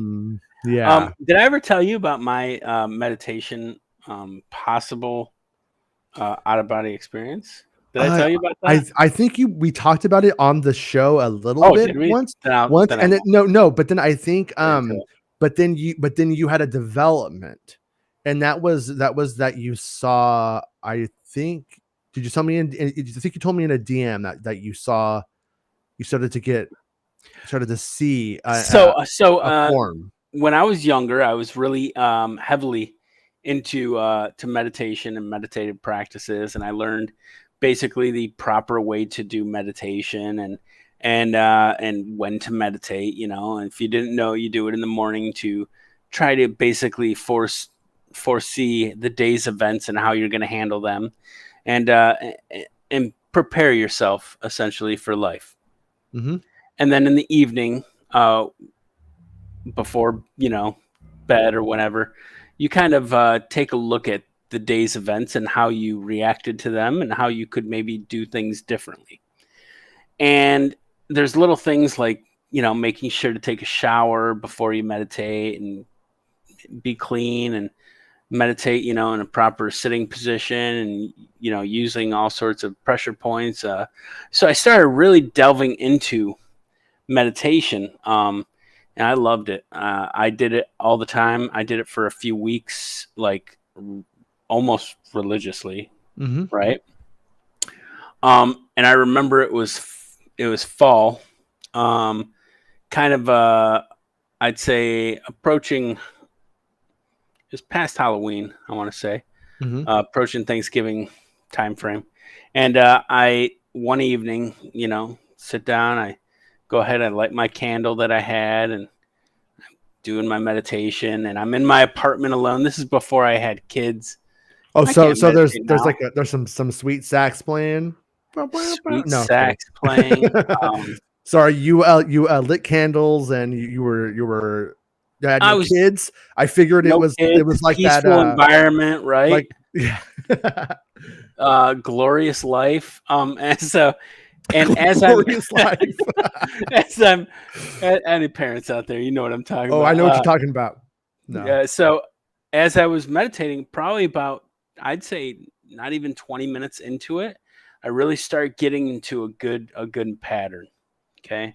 And I'm sitting there, and I'm just existing. Honestly, at this point, I've taken a look at my day. I've kind of looked at things, and now I'm just breathing, and I'm using my breathing method to get into that zone. And as I do, I saw what looked like stars coming past me, almost like in the cockpit of the Millennium Falcon. Okay. Yeah. And they were going in a fast pattern, but not light speed. Okay. Mhm. And I felt like cold, and it was just darkness and the stars and this cold, and it got like to where all of a sudden the stars started like blurring around me, and it freaked me out for a second. I broke out of my meditation. I'm like, what the fuck was that? Yeah. Like, whew, that was wild, because Yeah. it was such a, and I've never done any type of psychedelics, unfortunately, any type of, this was over 20 years ago, there was no, what is that Joe Rogan drug that, DMT. yeah, and DMT wasn't a thing to my knowledge. Yeah. I've never done any of that. I hardly smoked pot as a kid. All right. And I can't smoke it now, unfortunately. Mm-hmm. But I was experiencing some kind of very trippy sensation, right? Where I was actually seeing stuff. So I was like, that was weird. I get up and I'm like, oh, okay, well, I'm going to open up my blinds, right? And I open up the other blind. And as I'm adjusting the blind, I look outside, and it's New York State's first snowfall that year, and it is blurring all over the window. Now, I couldn't see that in any way, shape, or form. Yeah. When the blinds were closed. And seeing that, immediately I made the connection, Jason. Immediately I was like, that's what I saw. Yeah. That same type of wind coming down and rushing around the window as the flurries are happening. And it blew my mind, because I then related my experience to what I know of being out-of-body experiences, and knowing I was projecting my being forward approximately 15 to 20 feet in one way or another, and Yeah. I was able to see past a physical barrier and experience something that I was not privy to knowing was going on. Yeah. So that blew my mind. And honestly, lately, I did get a meditation pillow and a meditation pad. And, if I can get the kids kind of in some way or another drugged and silent enough, and me not being physically exhausted to the point of just collapsing every night, I want to get back into meditation, because I think that if I do, with kind of the stuff I've learned along the way to do that meditation again, I'm wondering if I'd have similar results. And now I'm not afraid like I was when I was a young 20-something-year-old doing it. I'm not afraid to let myself go on that journey. Yeah. Right. And know what a little bit more about the experiences others have had researching it. So I'm kind of wanting to get back into it. Right. I think what you're talking about, me mentioning on Twitter and then in your DMs, was my my sleep paralysis. Oh, that's right. That's right. Do we want to talk about that? Sure. Yeah. Yeah. It's fascinating. You sure? All right. Yeah. So I've yeah, had if you're open to talking about it, yeah, yeah, of course. Yeah. I was at first. I was like, I didn't want to go, and I didn't know if I didn't want to like start divulging something you told me in private and be like, yeah, and so check this, and then you're like, hey. Well, sleep paralysis is a definite medical, thing. It's a diagnosis that is known. The symptoms are known. The effects are known, and stuff like that. So sleep paralysis is something I've experienced before a few times. Yeah. I've had it before. When I'd have it, I'd of course wake up, can't move, have a feeling of dread, feel like I'm being watched, not alone. And I actually had that when I was younger, starting, believe it or not, in my 20s when I started doing the meditation. And not that I correlate them in any way. I'm just saying that's when it started, my sleep paralysis. I never had it to my knowledge prior. It's very scary for those that suffer with sleep paralysis. Luckily, I don't get it frequently. I get it infrequently. But I never saw anything in my sleep paralysis episodes prior to a few weeks ago. And just a few weeks ago, I had an episode here in my home where I'm sleeping. My girlfriend's next to me. And I wake up having that immediate feeling of dread. I can't move. And of course, it's a disconnect. It's a neuro disconnect where your body is essentially awake, but your mind is sleeping. Yeah. Right? Like kind of the other way around. Anyway, so I started to immediately do what I did when I was younger, because I haven't had it in some years. And that was like start to have that feeling something is watching me. Now, before, when I had this when I was young, I was fearful. So I tried to imagine a brick wall. And I did this because of the John Carpenter film, Village of the Damned, with Christopher Reeves, where he was effectively able to block out these people, these children trying to psychically read his mind and thoughts. And I watched that when I was little. And then when I was in a feeling of panic and dread in a sleep paralysis when I was younger, I immediately started doing that, because that's how I felt I would protect myself, which is weird to me, right? Like, I reached into my childhood in movies and go, try this. It might help. I felt like, for some reason, I don't know why. It was like the one strategy. Paralysis, the one strategy that you had. Yeah. Right. To break my paralysis was to block them. But in this instant, I all of a sudden started talking in my head, talking to it, that I'm your friend. I'm friendly. Like, I'm your friend. Right? Like, I'm a friend. Friendly. Yeah. And I kept repeating it like a nut job. The positive. Right, to try to spin my fear into not being afraid so much. And I immediately, by the way, when I woke up, had that feeling of dread, had that feeling of being watched. Before I started repeating that, I do remember recognizing, oh, I'm going through sleep paralysis. Like, I'm right.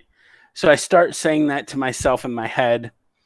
At that time, and this is the first time this has ever happened in my sleep paralysis, I saw an entity. And a lot of people that suffer from sleep paralysis see a lot of sleep paralysis demons, they call them. I hate the fact that they label them demons necessarily.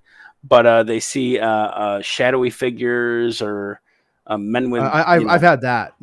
Yeah. Have you had that? That's scary, I'm sure. If I would, in my 20s, if I would smoke the devil's grass, and it was a sativa, and I did not actually want to go to sleep, but did. That's happened twice. But what happened was I would essentially, I do this thing where I'll just jolt up out of sleep, boom. I'm like, boom, and it was that and those two states together. When that natural thing that happens to me where I just jolt up out of sleep like that, that with being on the devil's grass, would make me where I would then start to realize something was off, and that a demonic force, like a shadow, was pushing me down, like a fuzzy force field that was just keeping me glued to my bed. And I've played in enough punk rock bands to have developed a pretty fucking gnarly scream. And and so what ends up happening is when you are doing that scream, when you're playing music, all the blood rushes to your face. Well, I would literally end up doing the equivalent of that. And by the way, I start cussing at it. I want to attack it. I'm ready to fucking throw down, you motherfucker. And as I do it, all of the butt boom, and then that jolts me out, and I'm awake. But then I'm like, whoa, you know what I mean? As I come through, it's fucking wild. But it happened to me in my 20s. It happened to me one other time more recently, but a few years ago now, still though. But yes, I think I've had it 3 times probably. But always the same thing, like a black shadowy. I've had it about 5 times so Yeah, far. But like so, like I said, this time though, I started seeing something, and so I was looking because I couldn't move. Right, I'm looking at my window because that's where I'm laying, and I start seeing this orangish type glow, like appear into the face of, and I put a picture on my Twitter. If you follow me on Twitter or look at my Twitter at Pemberfoot, you can see the picture I drew is of a very narrow, long, ovalish head with like eyes that wrap around, very alien, but they go high up and around. So when I saw that, I remember saying to myself, like, that's not what I expected you to look like. Okay. And I will tell you also that when it did fully form, it looked almost like a 4D ultrasound, the orange tinge. oh yeah, kind of like silly putty face looking little silly thing. putty looking type, like, but a little bit glowing. It looked very much like that. Yeah. And I remember saying to myself that, like, that's not what I expected you to look like, right? Like, that's not right. And then I went out. Now, I know fully that was a sleep paralysis type reaction. I don't consider this any type of real contactee experience, okay? Right. I do believe it was sleep paralysis related. How my mind worked, though, to get to that point is really fascinating to then, develop that image in front of me and then have that image be something that I subconsciously go, hey, when you see them for real, they'll never look like what you really expect them to look like. Maybe that was what happened, like that. It just fascinates me. Yeah. So yeah, that experience was really cool. It's scary, still scary to have, because then I didn't tell my girlfriend for like a few days. Yeah. And I remember explaining to her like how I had sleep paralysis, and she's like, "Oh man, oh honey, I'm sorry." I'm like, "Yeah, it sucked." And but then a few days later, I'm like, "Hey, can I tell you something without you thinking I'm crazy?" Right? How many times do you hear that from like people who are trying to relay a contactee experience or abductee experience? Yeah. I can totally see that correlation also to sleep paralysis experiencers and feeling they had a legitimate type of contact. Mm-hmm. Right? I totally see that as a possibility where they maybe jump to conclusions or feed into someone else's idea of what happened Yeah. for actuality, right? I've always been kind of like when they do like the regression hypnosis kind of stuff. Yeah, that I scares me. Yeah. Yeah, and because like remember The even though, leading well like thought but to also that. remember like I could be wrong about this, but I think it was like Roseanne Barr accused her father of sexual misconduct when she was like 6 weeks old, somewhere where she could have not have had any clue, but it happened during hypnosis, during regression hypnosis. And I remember like going like, wow. And it's just like that's one of the more popular instances of knowing for a fact something was most likely either planted or there was something there that was dealt with and interpreted on an incorrect or in a different level in a different way. Or it happened. No, I mean, I and I'm not discounting that that's it the did thing is happen, I'm not a but hypnotherapist. at the time when they said it did and stuff like that, it makes you go like I'm in no way saying that the people who go through it are lying or that the people who conduct it are even hucksters. But what if at times, like for instance, with sleep paralysis, you have the shadowy figures, the demons. I had a friend's dad who had the hag. And the hag is a thing. So, but we have these symbols sitting on the chest of people, like yeah, you described. yeah, and Right. mine was like the shadowy black. I felt like a demon, but it was definitely like a force, and but there's these different symbols, and we all and how the human mind interprets symbols and stuff like that is so confusing. It's somewhat misunderstood to some degree. I mean, like Star Wars fans will always talk about Joseph Campbell, who's using Carl Jung's work to deal with like sort of like what our symbols are to us or to our culture, to the West anyways. And which is also why Chinese mythology and Star Wars are never going to be compatible. Don't know how they're going to fix that.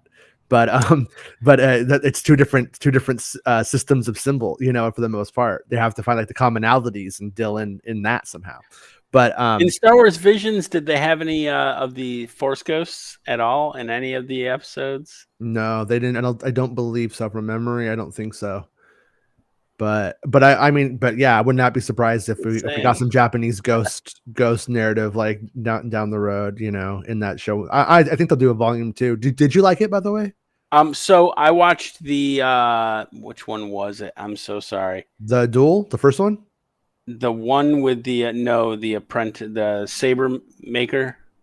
Okay, yeah. I watched that one episode, and then I was like, I'll watch the rest another time. So I'm not caught up on it. I'm not. Yeah.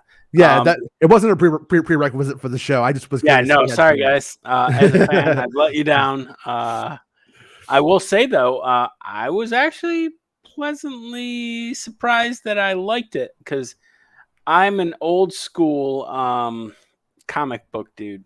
Man. Yeah. Right. I grew up when anime wasn't called anime. It was called what, Jason? Japanimation. Okay, I remember like 60 Minutes or 2020 doing a special on it when I was young, and them showing the illustrators and I used to buy Japanimation books from the comic book store because they had movies in it. Yep, me too. Me too. No shame. But yeah, so like I've never, however, been huge into anime. My daughter is huge into anime, which is awesome. I encourage it, to an extent where I also make sure she understands that there's appropriate and inappropriate context with anime, and some of it's not meant for kids, and culturally, ready for this? Culturally, it's very inappropriate at times. But so, I do it, make sure she's tracking that. But I actually really liked it. I thought, you ready for this? Mm-hmm. No, I like the sequels to an extent. I think they missed a lot of potential. Okay, but I liked them. They're Star Wars. Yeah. No matter what people think about them, they're Star Wars. Okay. I thought that this had way better potential as a story and a character that's what they were wanting with a female character, and like it just immediately was like, wow, I could see the similarities in Rey. Wow, this makes way more sense than Rey. Wow, it really does highlight the fact that Rey is not necessarily written correctly all the time. I like Rey as a character, don't get me wrong. I named my cat after Rey. I love Rey. Yeah. No, I know. I felt the same way too. As I was watching it, I was like, if they didn't have to include the Han, Luke, and Leia, we probably honestly would have got a much better sequel trilogy when you get down to it, because it would have been more. They did a good job of balancing it out and using everybody wanted and doing what everybody wanted them to do in that way. But that shows you when you could have a past that somebody is living in the future of, and it doesn't, and you don't have to like deal with it. You're free to tell a good story. And that's why I'm a little excited for when they do 10, 11, 12, because you know they will. They will. I know they will, because money talks, son. Yeah, like once they do a bunch of new stuff and people are like, oh, I miss Luke Skywalker, I miss that, and I miss that story, they'll find a way to take it back somehow. And guess what? I'm all for it. Sure, why not? It doesn't hurt anything. Except I better see Finn be a fucking Jedi. Yeah, and I better see some actual story arcs being thrown that man's way. Yeah, no, that's do him right. That was, I think that's what JJ was. I think JJ was throwing him a bargaining bone, if you will, at the end, when he with the Force. So I have the Force 2 Ray moment, because if that was where they were going to take it, it literally did not have really very much potential except for seeing a tower at the end hit that one. I just feel it, and I think it was like, okay, when they want to continue this, let them make you the Jedi that you want to be, and you'll have to pay you. So I will talk about this because I know a lot of people want to not discuss it and stuff, and I'm speaking completely out of love and respect for John Boyega and Black culture as a whole. And I think that honestly, the reason he didn't get as much to do as he should have and or was planned to do was because the greed of a major studio, knowing that putting this film overseas, ladies and gentlemen, if you have never traveled outside of the United States of America, I will tell you this: while we are progressive in our thoughts of trying to eliminate borders with racial, creating racial diversity, a lot of other countries are not. They're about 10 to 20 years behind us when you're talking that stuff. And I think that they wanted to maybe not make it unmarketable to those regions. Yeah. A lot of people don't realize that, and they don't talk about it. They're afraid to talk about it, and honestly, I'm a white dude. What grounds do I have to talk about it?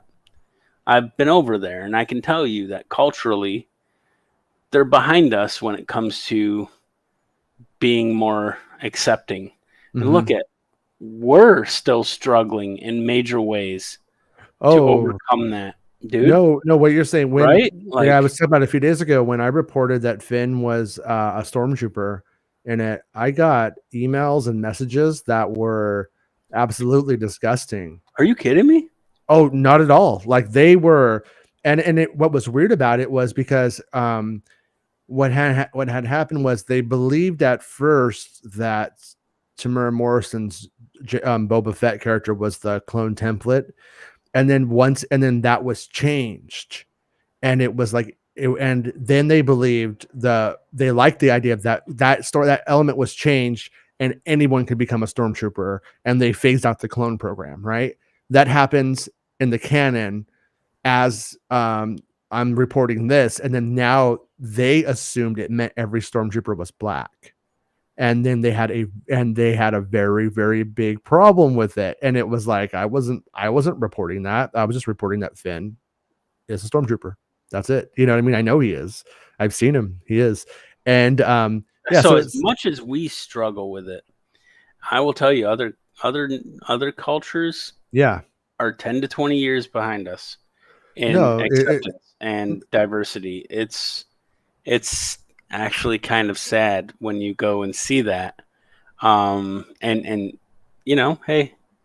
And it's sad though, because if they had if they had taken that chance maybe it would have pushed it just a little more further. Just in another Exactly, culture, exactly, Jason, exactly that.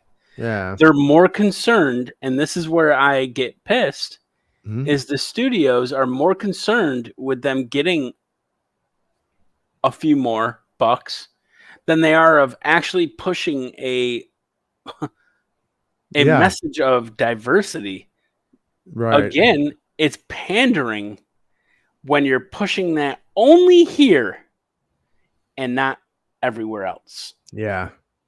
So, Yeah, and it's kind of sad because I don't think it actually worked out too well for them anyways. I don't think it actually I think you're probably onto something. It's probably definitely played a part in it to some extent. But it also sadly, I know those for a fact. yeah, and those the movies didn't really do that well in China, for instance. Nope. And so it's like, why bother? Why bother catering to them? It's like, There you go. you know, That's my thought. yeah. Or make I don't know, make one with all Chinese actors. That'd be weird. I'd watch it though. That George Lucas was originally wanted to cast all Japanese actors. Did he really? Yeah, in A New Hope, and toyed with the idea of the guy from Seven Samurai as being Obi-Wan Kenobi. Wow. What's his name? Mifune? Something, I can't remember how to pronounce his name. But yeah, was considering him being in it for a while. No Because considering kidding. him being Obi-Wan for quite a while. And Yeah. so instead, he just didn't put an Asian in there for how many? Yeah. Well, Right, I have no idea. I mean, this is when he didn't, but also probably, like, when you look at it though, on one hand, it probably would have been maybe it would have been a bad idea, because to him it was just like they were exotic. He didn't know didn't know that much about him. He's talking about how when he would watch Seven Samurai, he didn't understand any of the Japanese culture or customs, and he felt so lost, and he loved that feeling, and that's what he wanted to imbue in Star Wars. And so, you could see it, and I understand, like when you watch Seven Samurai, one of the first scenes, the guy cuts off his top knot, his like ponytail, and it happens in this show. It happens in Visions as well, I think. And but when that happens, if you don't have the context, Spoiler you're just alert. like, oh, I just thought he was going undercover. That's what I thought. I was just like, he's going undercover, so he's like really dedicated to it. But when a samurai does that, oh, that's a big fucking deal. It turns out it was like a very serious thing. Like the length of your hair said something about like your experience and time. And that guy in the movie was willing to throw away his whole life to save this boy's life. Very fucking heroic.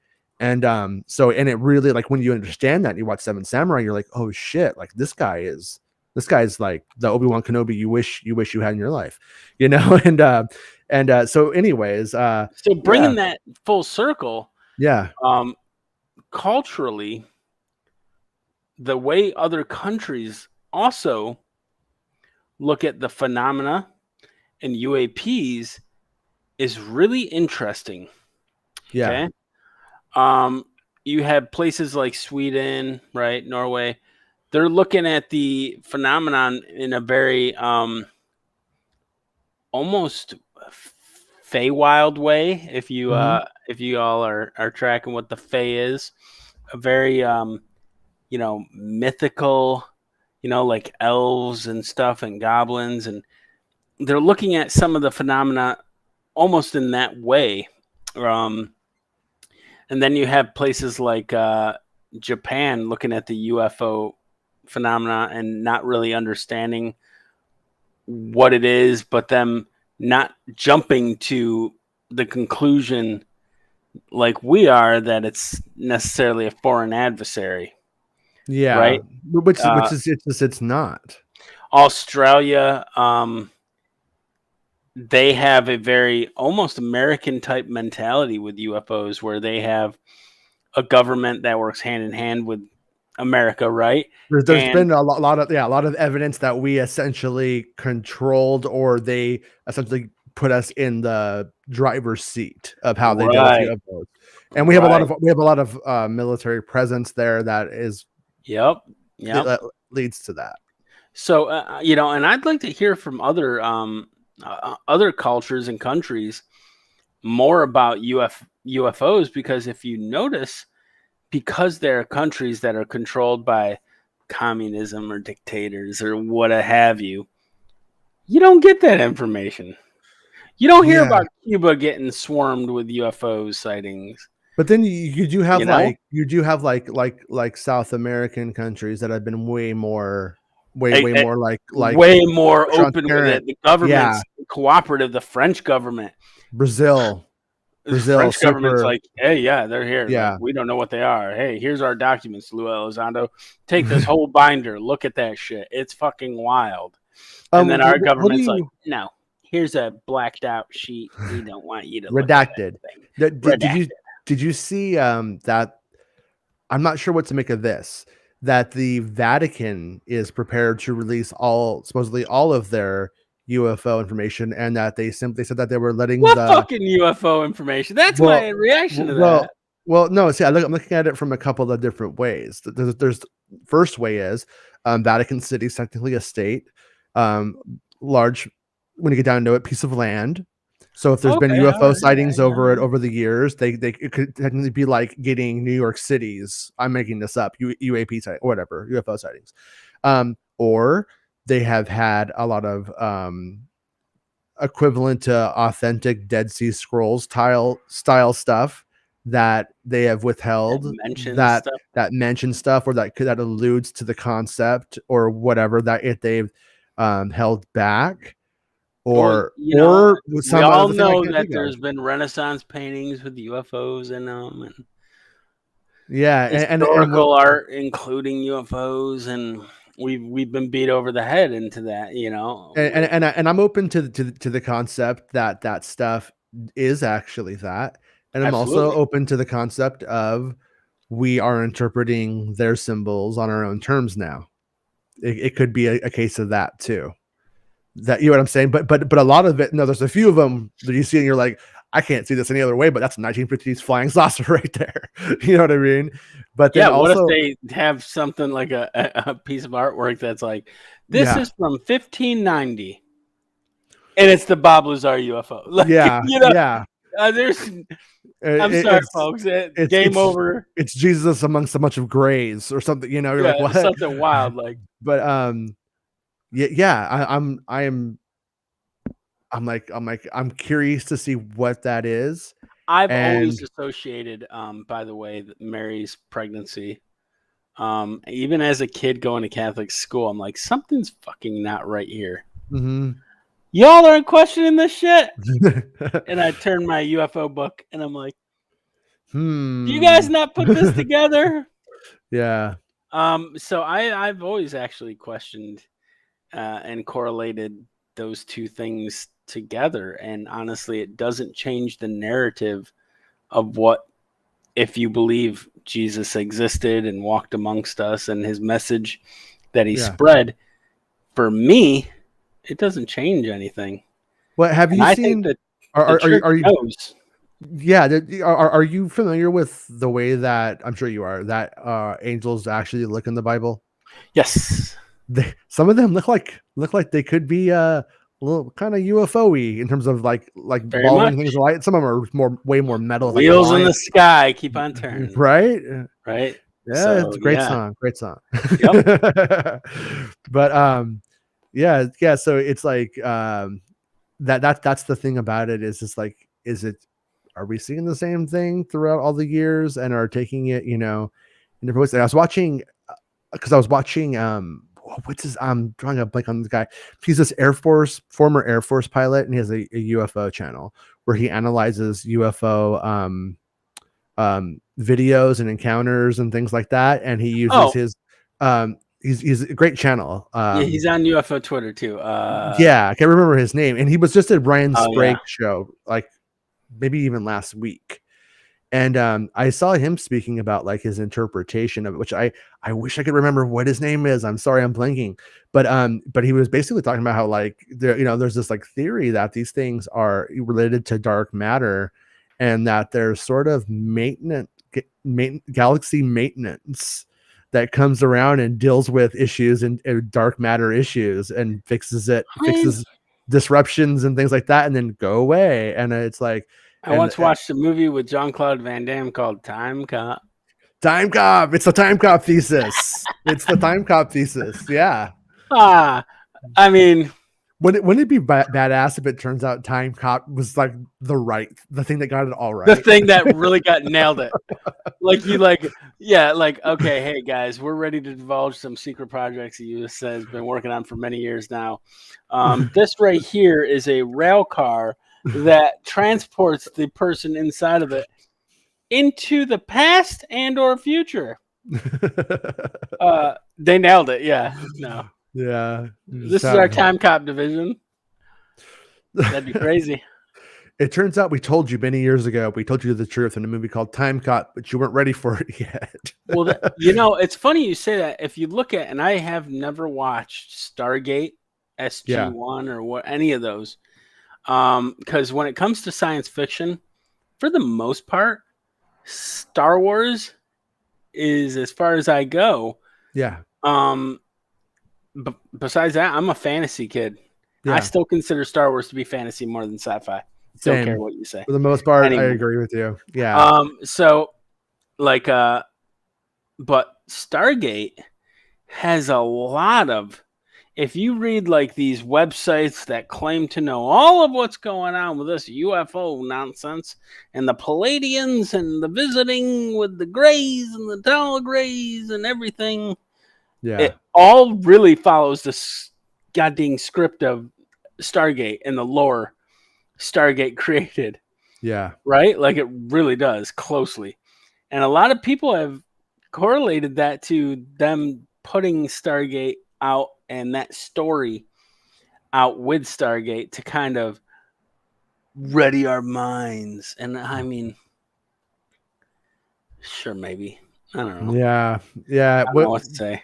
Yeah, when it comes to like that concept and disclosure, a part of me is like, they couldn't, they really could barely roll out a vaccine, and they could really barely convince everybody to take. And like, can they really? That's they really the government, not the private military industrial complex. Yeah, you're talking about stupid government. But also when it comes to them, I think, what's the profit motive in that for them?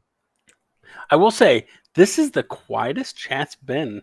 I know that a lot of people are probably busy on a Saturday night morning to watch us. You know what happened was one of the things wouldn't connect because of that problem we had before the show, and I just said like, oh well, most people watch it in the replay anyway, so I was like, good. Yeah. And for those replayers, what's up? And for those that are here, we love you. We love you the most. We love you the most. Yeah.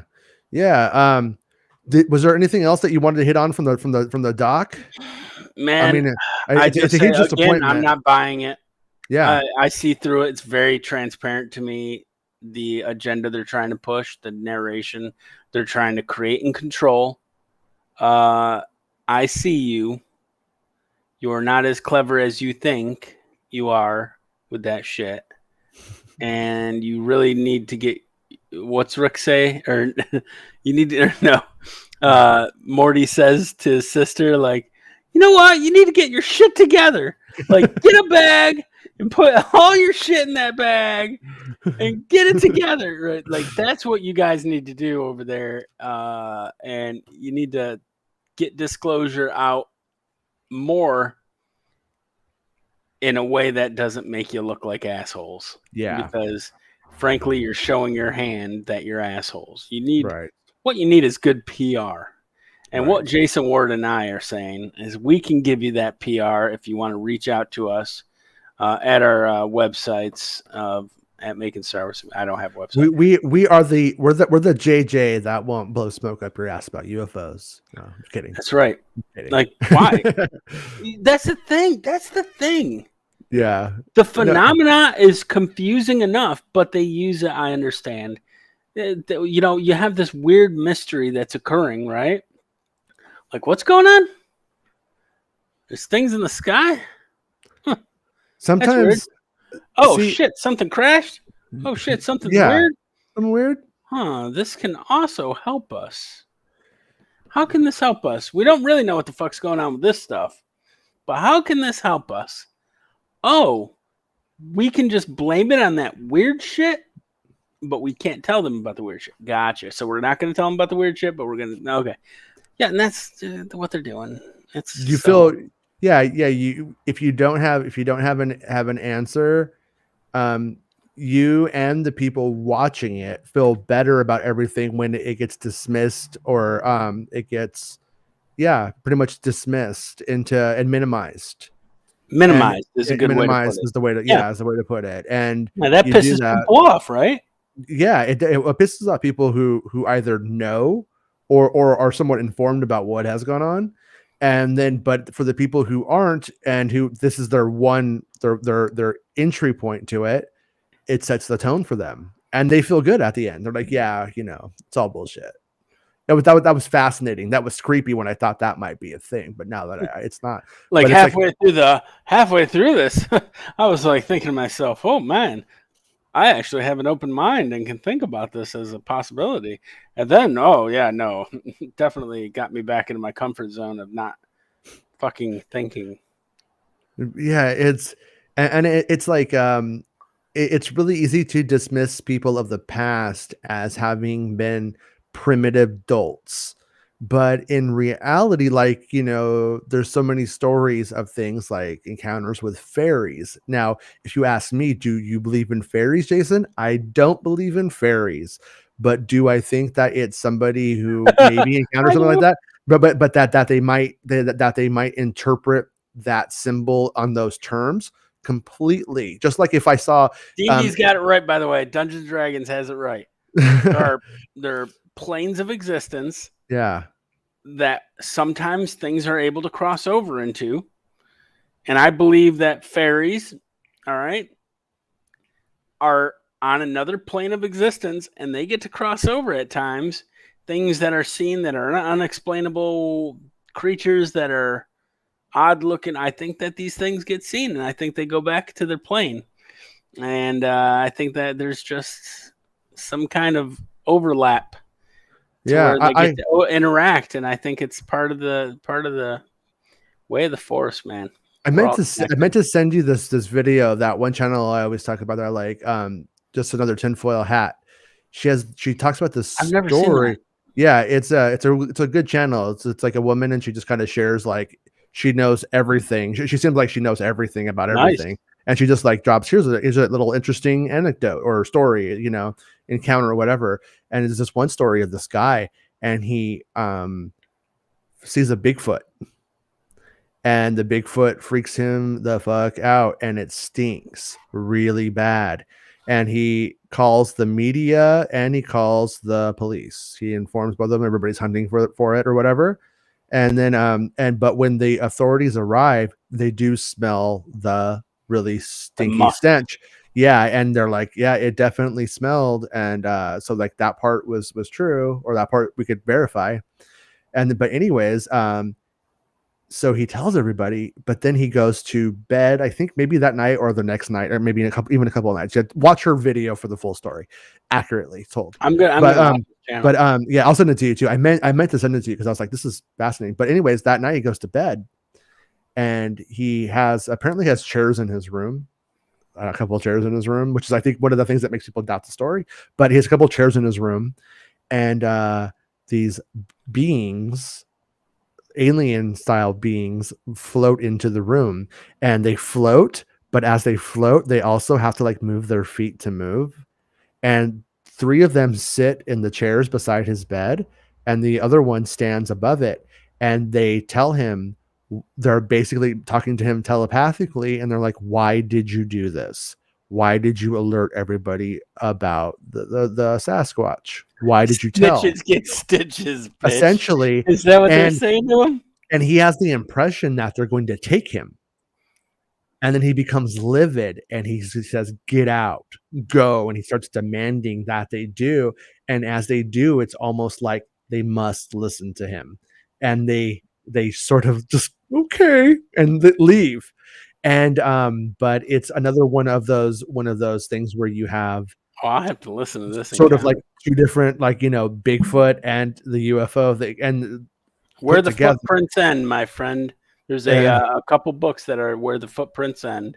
Yeah. And talks about Bigfoot and the relation it has to these sightings that basically connect UFO sightings with Bigfoot sightings and other things that tell you it's more than just some unknown type of ape roaming around, Yeah. right? Like it's saying that no, there's been accounts of people seeing the tracks in sand or snow, Right. and they just stop. Yeah. There's a reason, right? And like you said, dimensional type creature possibly, and other Bigfoot researchers and UFO researchers, I mentioned this before, they don't like talking to each other. Mm-hmm. They're like, no, we believe this, right? And UFO people are like, we believe in this. Yeah. No, Bigfoot's not an alien. That's silly.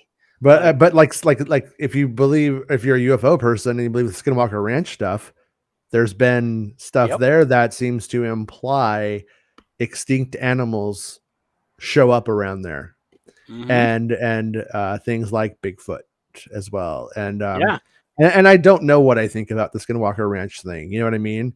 So it's one of those weird scenarios. Like I told you, like the first time we did an episode, I was like, it's hard to mash this stuff up. It's hard to like think that if these things can be part of the same the same phenomenon, but at the same time, my friend, consciousness driven stuff, it might be. then you, my friend, can relate to James Carrion, the former MUFON director, who basically said in an article, he did say this is an exact quote, why is it always within out of reach? Kind of there, but it's not there. Yeah. Right? It says like that's a person that's searching for answers, and the answers aren't going to be given to you. Yeah. That's what's been known as the curse of ufology, or the curse of the phenomena, is you're not going to have the answers. You will die asking these answers or questions to yourself. The one thing I've learned, getting an answer back. The one thing I learned doing Star Wars spoilers, which might sound dumb, but it's true, is you cannot get anywhere without, you have to ask questions, but you also have to eventually come to the right questions. And if you don't ask the right questions, you don't get any answers. And so when it comes to this stuff, if we're looking at it from the wrong perspective, asking the wrong questions, assuming that they are, for instance, little green men in spaceships or whatever, that might be why we aren't getting our answers, why we're not anywhere close to it. And at the same time, blow your fucking mind if you found out, like, oh, it's dimensional. Oh, contact does happen, and these dimensional creatures teach us magic. And then we become like a D&D type world. Yeah. That'd be trippy, I tend to that's just as big of a possibility as space aliens visiting, like, and giving us Star Wars tech. If I had to bet, I would bet on the interdimensional or other layers of reality that are out of our visual grasp, as opposed to them coming from bajillions of light years away. How about this? You know, both. Yeah. I mean, both are possible. I mean, both are possible. I mean, some people have. I'm sure it's a huge theory. I've heard it a few times that some people believe that they may be totally on their planet, essentially projecting themselves here, and that's how they're making this happen. Out of body experiences. Yeah. Essentially, really good at it.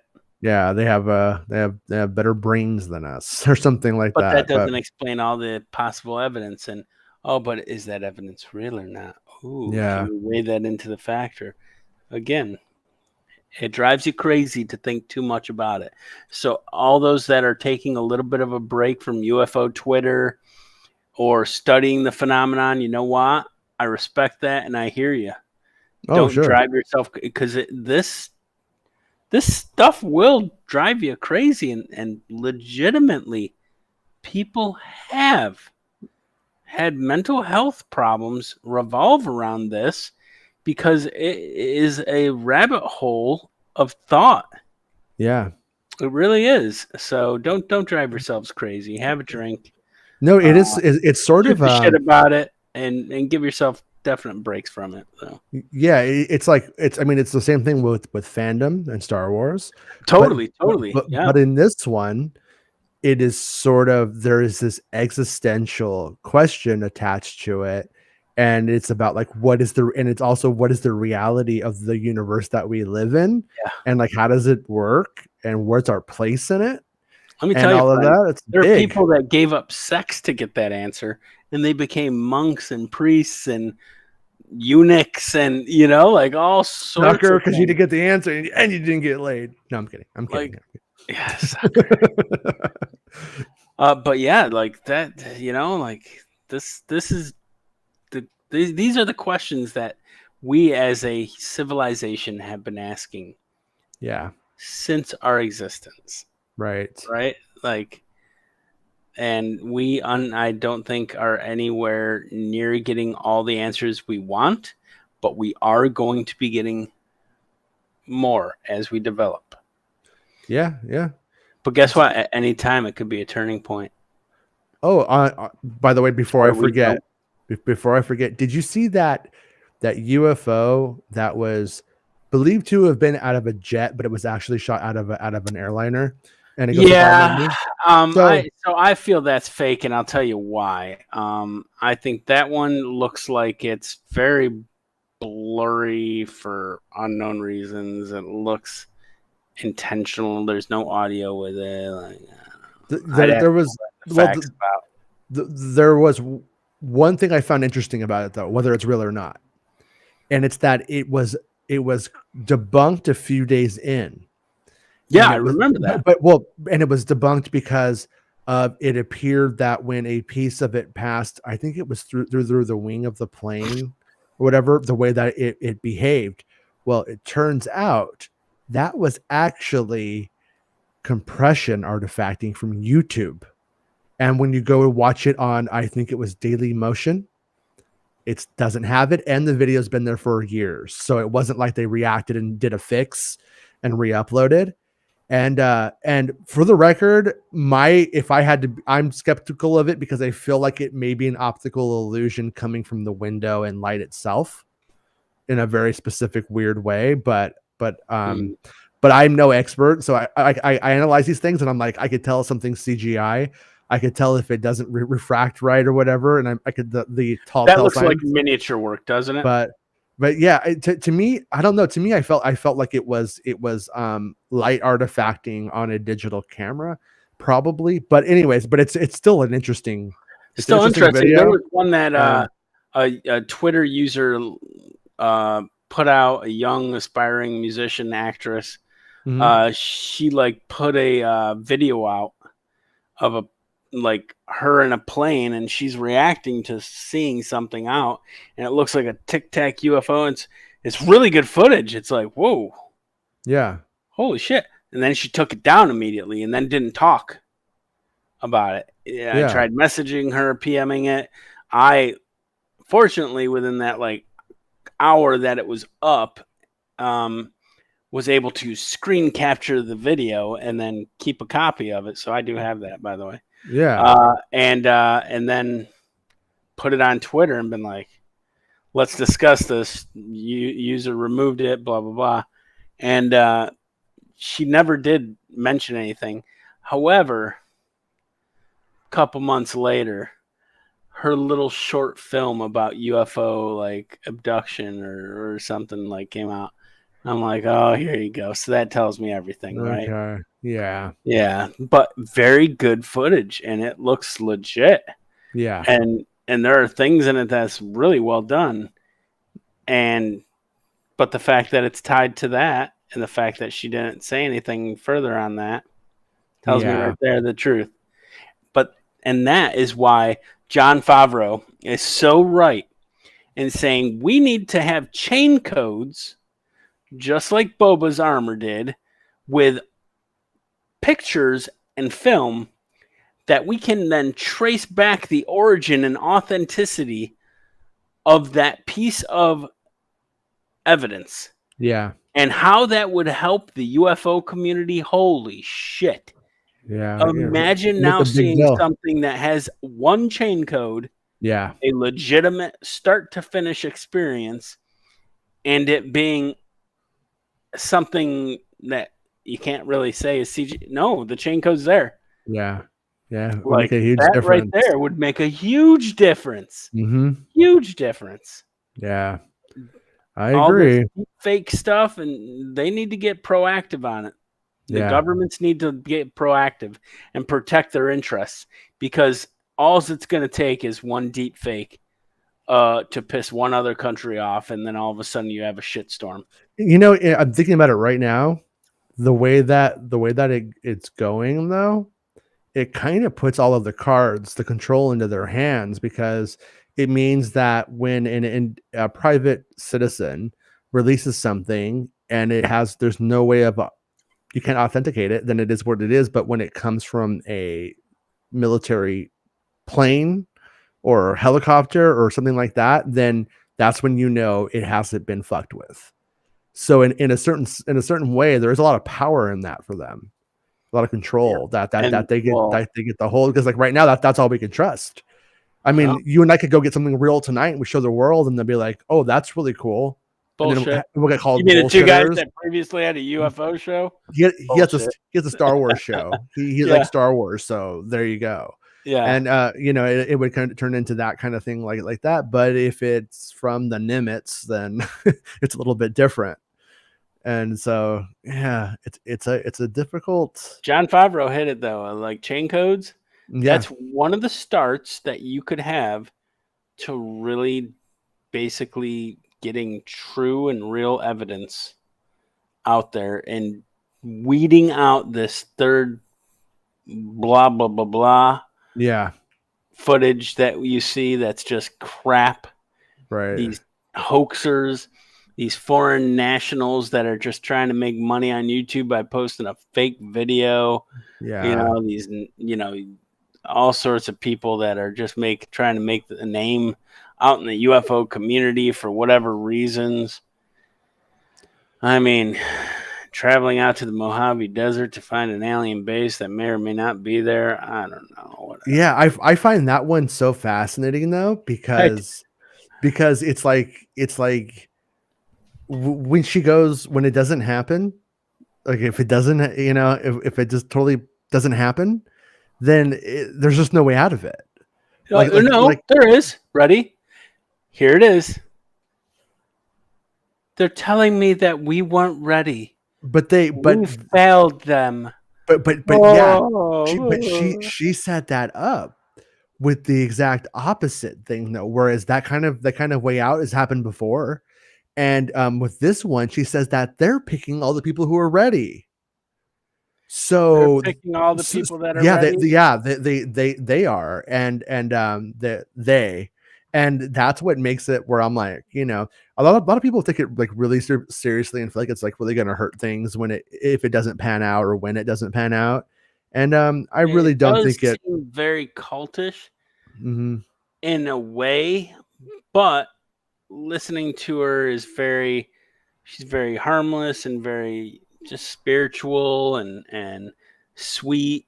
I think that anything can be taken and spun to control. Clearly she doesn't have that as a desire, right? Like as far as I can see, or anyone else. If she does, it doesn't make sense how she's doing it. She mentioned in a tweet something about how the physical body is not the embodiment of the soul and blah blah, right? And someone's like, I think so. I'm not an expert. Tell me again how this isn't a suicide cult. Yeah. And I'm like, and I put up a gif of Yoda, and his quote about, luminous beings. Yeah. And I said, so I guess Yoda is part of that suicide cult too, huh? Yeah. Nothing. No response. Nothing. I'm like, shut it down. Yeah. That's me. I always have the wait and see approach where I'm like, exactly. She's not harming anyone right now, right? I don't expect it to happen. Not ripping people off. But I'm interested. I'm interested to see what happens and how it goes down. But They asked I think I heard Elizondo on a more recent Then quit your interview. day job, going to look for an alien base. in the He Mojave. said he wasn't aware of any alien base in the Mojave Desert. So Well, and then she just said lately, if anyone isn't tracking who we're talking about, there is a person that's on UFO Twitter, as well as Reddit.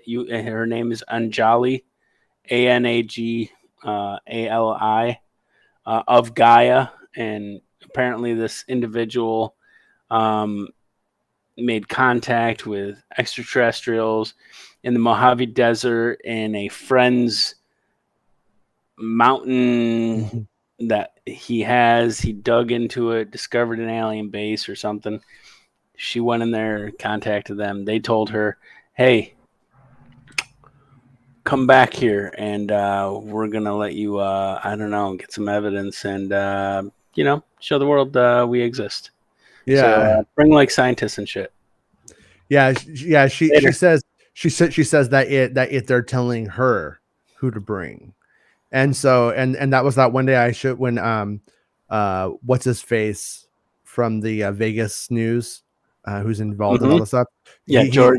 George Knapp. That was like on, and he tweeted at her like, "Oh, this sounds fascinating." She's like, "I was just about to contact you," or something like that, And so supposedly Knapp's going. I Invited. think he'd be down, and he honestly would like to take a serious look at it. And he's an investigative journalist.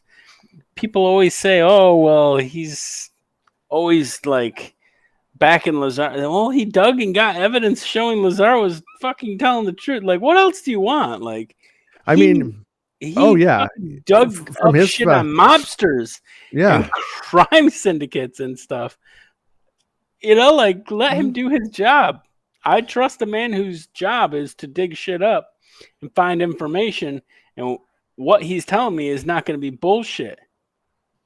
I trust him still to this day on that. Yeah, the thing I like about Knapp is that I don't feel like he had to do paranormal stuff for a career.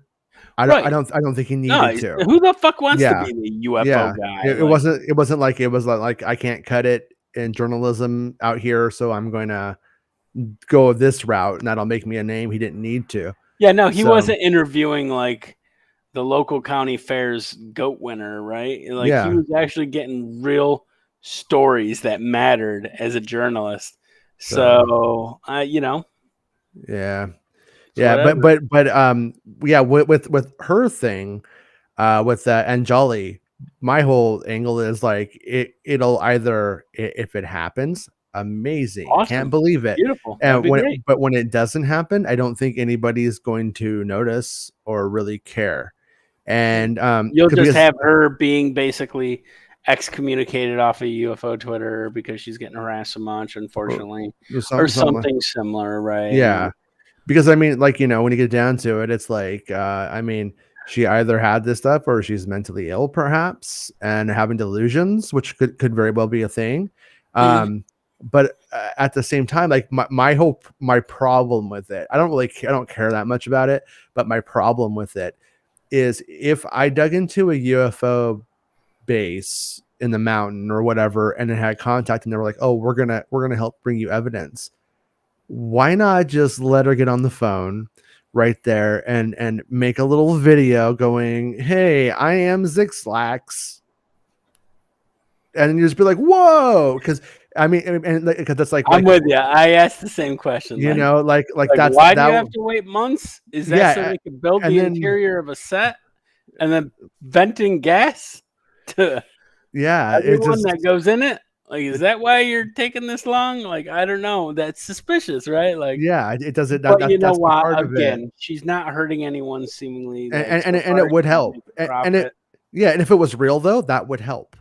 Yeah. If I saw what's the big one? The big, mostly fake one, I would say, most definitely fake one is Skinny Bob, and you look at the Skinny Bob video, and which is very well done.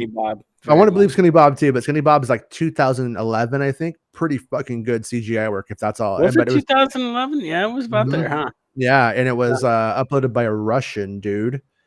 And Yeah, I remember. I'm not I've just never- pulling an anti-Russian thing out, but it was like this Russian dude, and goddamn commies. they're everywhere. No, but it makes me that one though is like, I think, as good of a job as you can probably really do, and that one had the luxury, I think, of probably making the video and then either they put it to Super 8 film and then made a copy off of that somehow, or that. But I think So I've been wanting Corridor Digital, the Mhm. Corridor crew.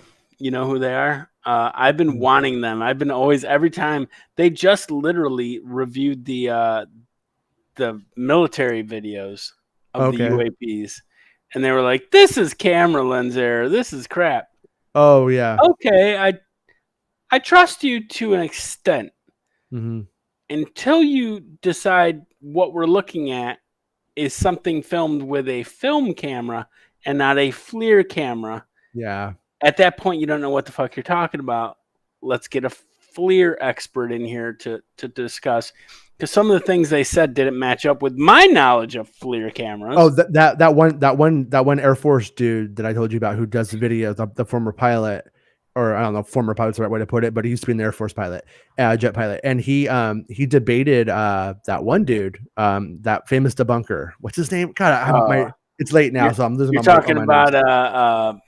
oh my god, Mick yeah. West. He Yeah, debated Mick West, and honestly, felt like he won the debate, and did further follow-up videos, and even like replicated what Mick West was doing, showing that Mick West was actually like not even using the right camera to like do it. You And can't it's use the same camera, right. It's like the because same. it's a fucking FLIR camera attached to a Yeah.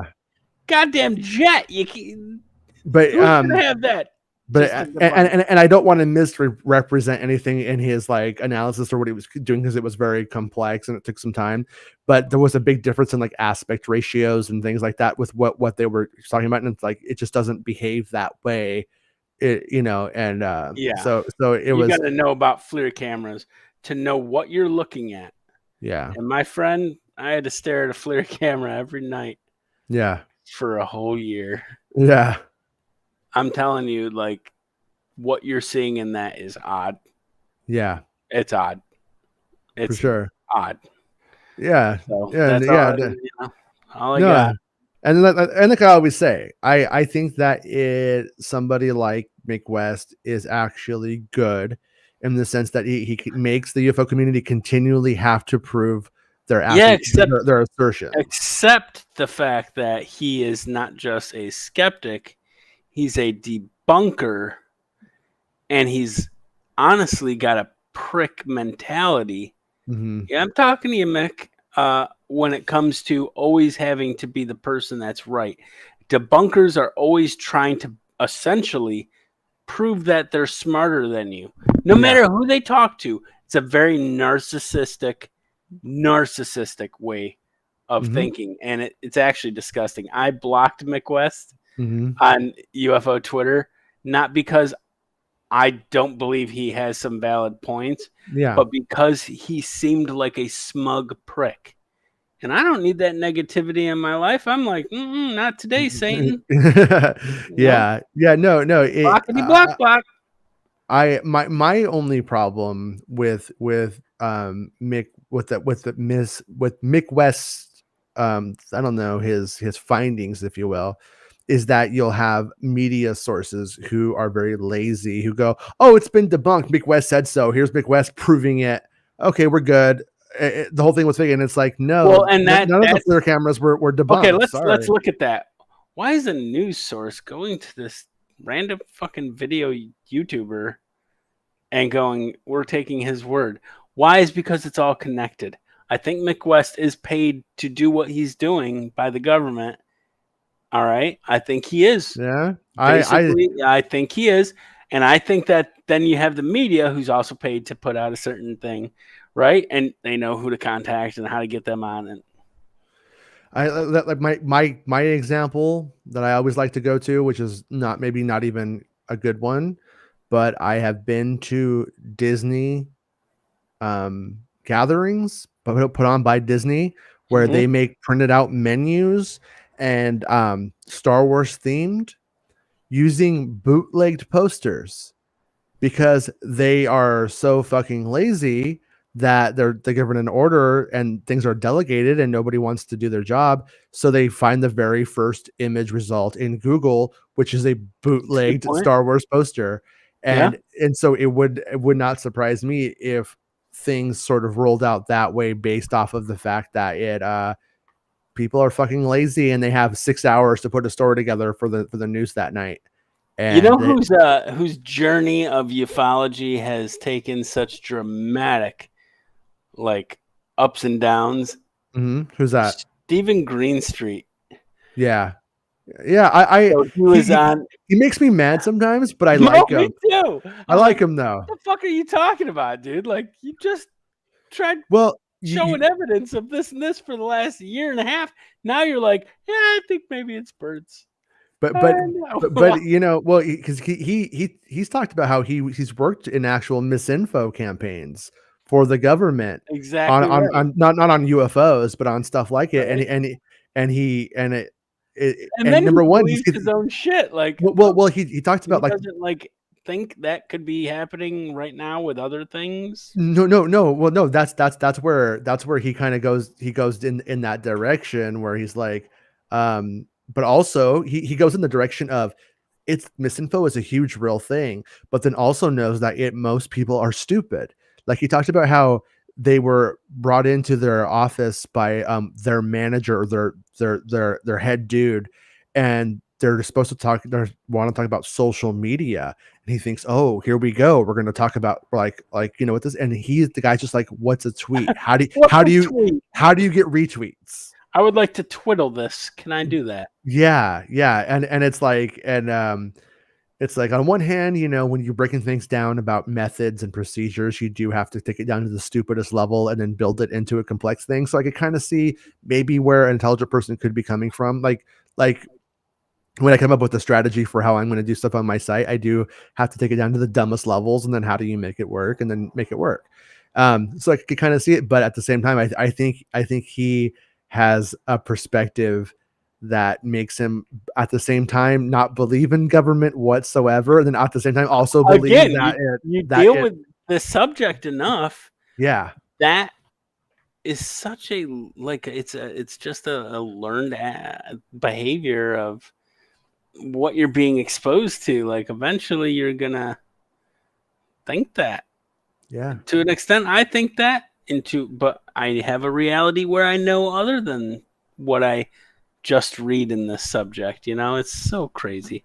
It's just as crazy as anything in the phenomena. Well, that's why I'm like, that's why I always felt like I'm like, if Jesus came to me in a vision tonight, I'm gonna be awesome. I'm gonna become the lunatic on the corner, because if I knew that was real, if that would change everything about reality for me. What was important would vastly change in my life. I've seen a UFO. Yeah, and that's what I'm saying, and that's so I can, me personally. Yeah, I'm like, that's my point. I have no more answers than anyone else. And Greenstreet has, and I have it. And I'm like, same thing with him, right? Like he's like, could have been this. Boom. Yeah, I don't know. But I like I said, I understand that. Like whenever, I get him. I mean, he does make me mad sometimes, though. Like he's a bit bipolar on it. Well, like you saw that thing I had, like where I drove up next to Ewan McGregor. And then a few days later, the same car comes by with Frank Oz in it. Shut the fuck up. Yeah, and it's like Obi-Wan was letting Yoda drive his car on the last day of filming. I believe that's what I saw. And but I still, even though I know that was Frank Oz, did you get a picture of Frank Oz? No, I didn't get the picture of Frank Oz because with Ewan, I was pulling up right next to him, and then we had to stop and chat at the stoplight. We were able to like have like a good. It's a long light too, so it's really awesome for me and probably really bad for him. But this time, no! I was I'm I was I was sorry. I was leaving a meeting, and as I'm leaving the meeting, I'm coming from a different way, and I'm coming right at it, and his car's coming at me, and we pass, and I'm like, I see the car, I'm like, oh shit, there's the car, and then I see that it's not you, and I'm like, oh, somebody else. Wait, but point being, I know I saw fucking Frank Oz, but I still go. I still I So still I still Frank tell Oz myself, on the set of the Obi-Wan show. do the math. I I Do the I math. know that And they done that. no, but where but I still cannot bring myself to say I saw Frank Oz yet. Even What, though I really? know. Dude, you Yeah, did. Yeah, I I mean, come dude, on, it's but the fucking same car and everything. The it's evidence is there. fucking ridiculous though. And it's hard, but what I'm saying is I could understand why somebody who sees a fucking UFO is like, Yeah. that's Yeah. hard to it's hard to go, that's what maybe it didn't see Frank Oz. Maybe it was a bald Yeah. older man who looks like Frank Oz who polishes the steering wheel. I don't know. Every It's weird thing I've ever seen throughout my life, I've had a few encounters of ghosts and UFOs, right? Like, I yeah, mean, more than multiple of ghosts, multiple of UFOs. yeah, Okay. So every time, with every experience I've ever had, right. ever, ever, I questioned what I saw. Yeah, Like, there was yeah. one where I was in the library that I worked at my first job. Mhm, Okay. I was up in the attic. I've never been to the attic. I got brought up there by the librarian. I was librarian aide. What's up mhm, to my fellow library aides? And it was my first job. I'm like 15, right? uh-huh. And it's really hot up there. So I got my water. I'm drinking water. I got National Geographics, and I'm having to organize this like multiple boxes, long boxes, like comic book boxes of National Of Geographic. So I'm doing that, right? Doing it for about an hour, drinking water, making sure. And all of a sudden, I feel really cold, really cold. And I'm like, I take notice of it because it's been warm up here, right? Not like sweltering, not like I'm dying of heat but exhaustion. you're in an attic. It's not, yeah. Right. Like all of a sudden, it gets cold.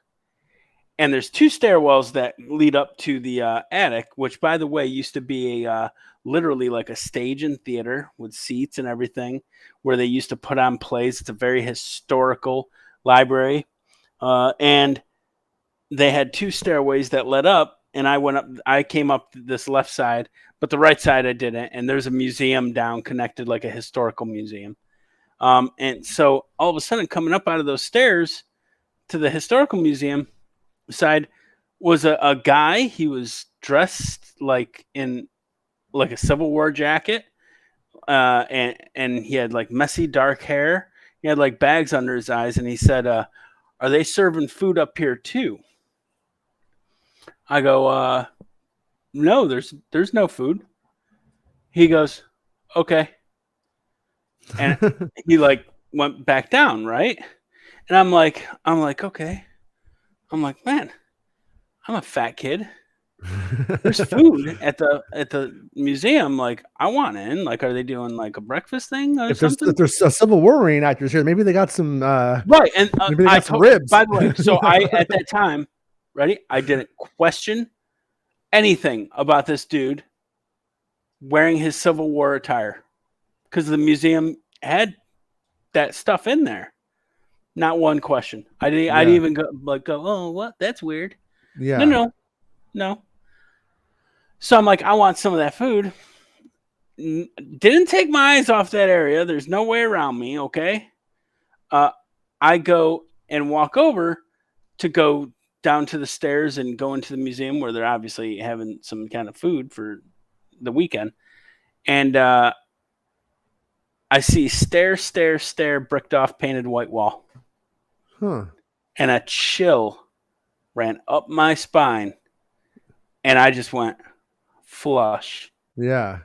And I left feeling like I was being watched.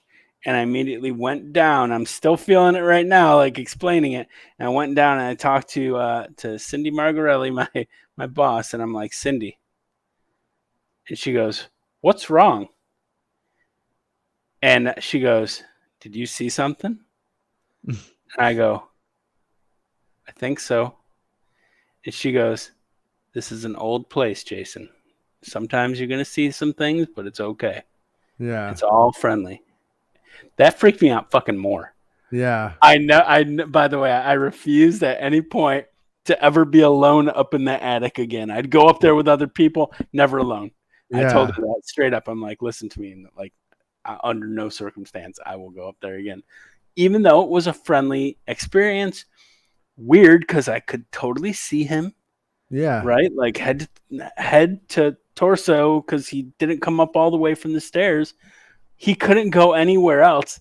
And yet to this day, I question, was she fucking with me? Was there something going on? Yeah. And by the way, the museum, I asked about the museum. I'm like, is there something going on with the museum? She's like, honey, the museum's closed today.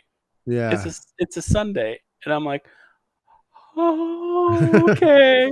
Yeah. Like everything I've seen weird in my life, I've always questioned. And I think that's healthy. I think that we need to question, because if not, we're just taking things for face value. And I think that's even more dangerous than questioning things. Oh yeah. I had a library incident one time where two of my close friends worked in the library. They weren't librarians. They probably were what you were. I was librarian. Yeah, librarian aides. And it was like during college, and it was the mystery of the phantom shits, because somebody was going into the library and taking deuces on the floor. Oh, I had that. And they couldn't figure out. In our barracks, we had a soldier taking phantom shits. A phantom shitter. I wonder if it was the same phantom. We caught him. You caught him? Yeah, and actually they kicked him out of the army because of mental health issues, and he was home not just a few weeks, and he was walking home one night and ended up getting hit by a drunk driver as he was walking on the sidewalk or something. Oh, got shit. killed. Yeah. All from when you get down to it, it was from the phantom shitting. If there was no phantom shitting, he might be here today, maybe. So that's the lesson. Yeah, betrayed him. Yeah. We have reached the bottom of the barrel tonight, haven't we? Well, it was a mystery though, and the phantom shitter was solved. Oh, they caught you, did they? We ended up figuring out in hours, and I got very invested in the phantom shitter. Did you do like a whiteboard with like? Oh, I was like a Sherlock Holmes. I made a list. This is like 2002.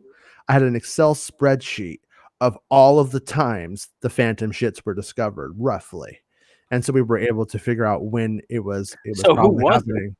It turned out it was a homeless man. We ended up figuring, but by identifying who it was, we were able. That's about right. able to keep the phantom shits from happening inside the library. It turns out it was not a ghost, but if we ever end up, oh shit! So I mean, we don't know. We kind of know. There's been no ghost shits on record. I mean, if I hadn't solved it though, have you ever had a phantom wipe? Phantom wipes. Take a shit, right? Mm-hmm. And then you go to wipe and there's nothing. And you're like, odd. You know what? I'm pretty sure I have as a diaper changer had phantom wipes where I thought I got it all and I didn't. And then my ex-wife was like, you need to do this better. And I was like, I swear I did. Explain that. You can't. But anyways, all right, we have grossed everyone out far enough. Yeah, well, I just realized we had gone for 2 hours and 48 minutes, so I think we'll call this one a show. All right, we'll call the JJ Abrams produced UFO documentary officially a phantom turd. Not even a phantom turd; it's actually a legit turd. The only JJ I truly trust, by the way, is us. That's what I say. That's what I say. That's now you're. And they could take that to the bank because that's provable. Okay. We're the JJ show. But anyways, Dude, thanks for coming out and hanging out Thanks with me for for having me, about man. 3 hours on your Saturday night. I always I love appreciate that. drinking and chilling out with you and having some good conversation about crazy fucking wackadoo shit. It's always a good time. And yeah, I have a couple of ideas I'm going to shoot your way about our next episodes, about what we can do or topics to hit on. Still want to do that one thing that we talked about before, where we do like more of a case-based thing, and then we need to get a show structure. Yeah. Let me hear from anyone who's held on this long. Do you think that we should get an actual structured show going for the UFO stuff? I know you guys said they wanted case files and long case files, right? People like said one case per show. People, I got a big mixture of both. I got a mixture of, if it was really fascinating, let it take the whole show, and if it was, and if it wasn't, sometimes they said a 20-minute case file is just as good as a 3-hour one. You know what I mean? It was kind of open. So, and it's like, we're both kind of busy guys at times. So it's like, whatever we can like put together. But yeah, I do think kind of our structure could be something like current events, okay, in case files. And when those things coincide, we put them together. When they don't, they don't. You know what I mean? If current events are the whole show, it's the whole show. Sometimes it'll be that way. I'm all for it. Let me show my shirt before we yeah, get off. Tic tac attack. Pretty good stuff, sweet. man. All right, with that, I will say good night. Thank you. Good night, Jason, everybody. come on. We will see Night, you guys. everyone. It's not about spaceships. MakingStarWars.net.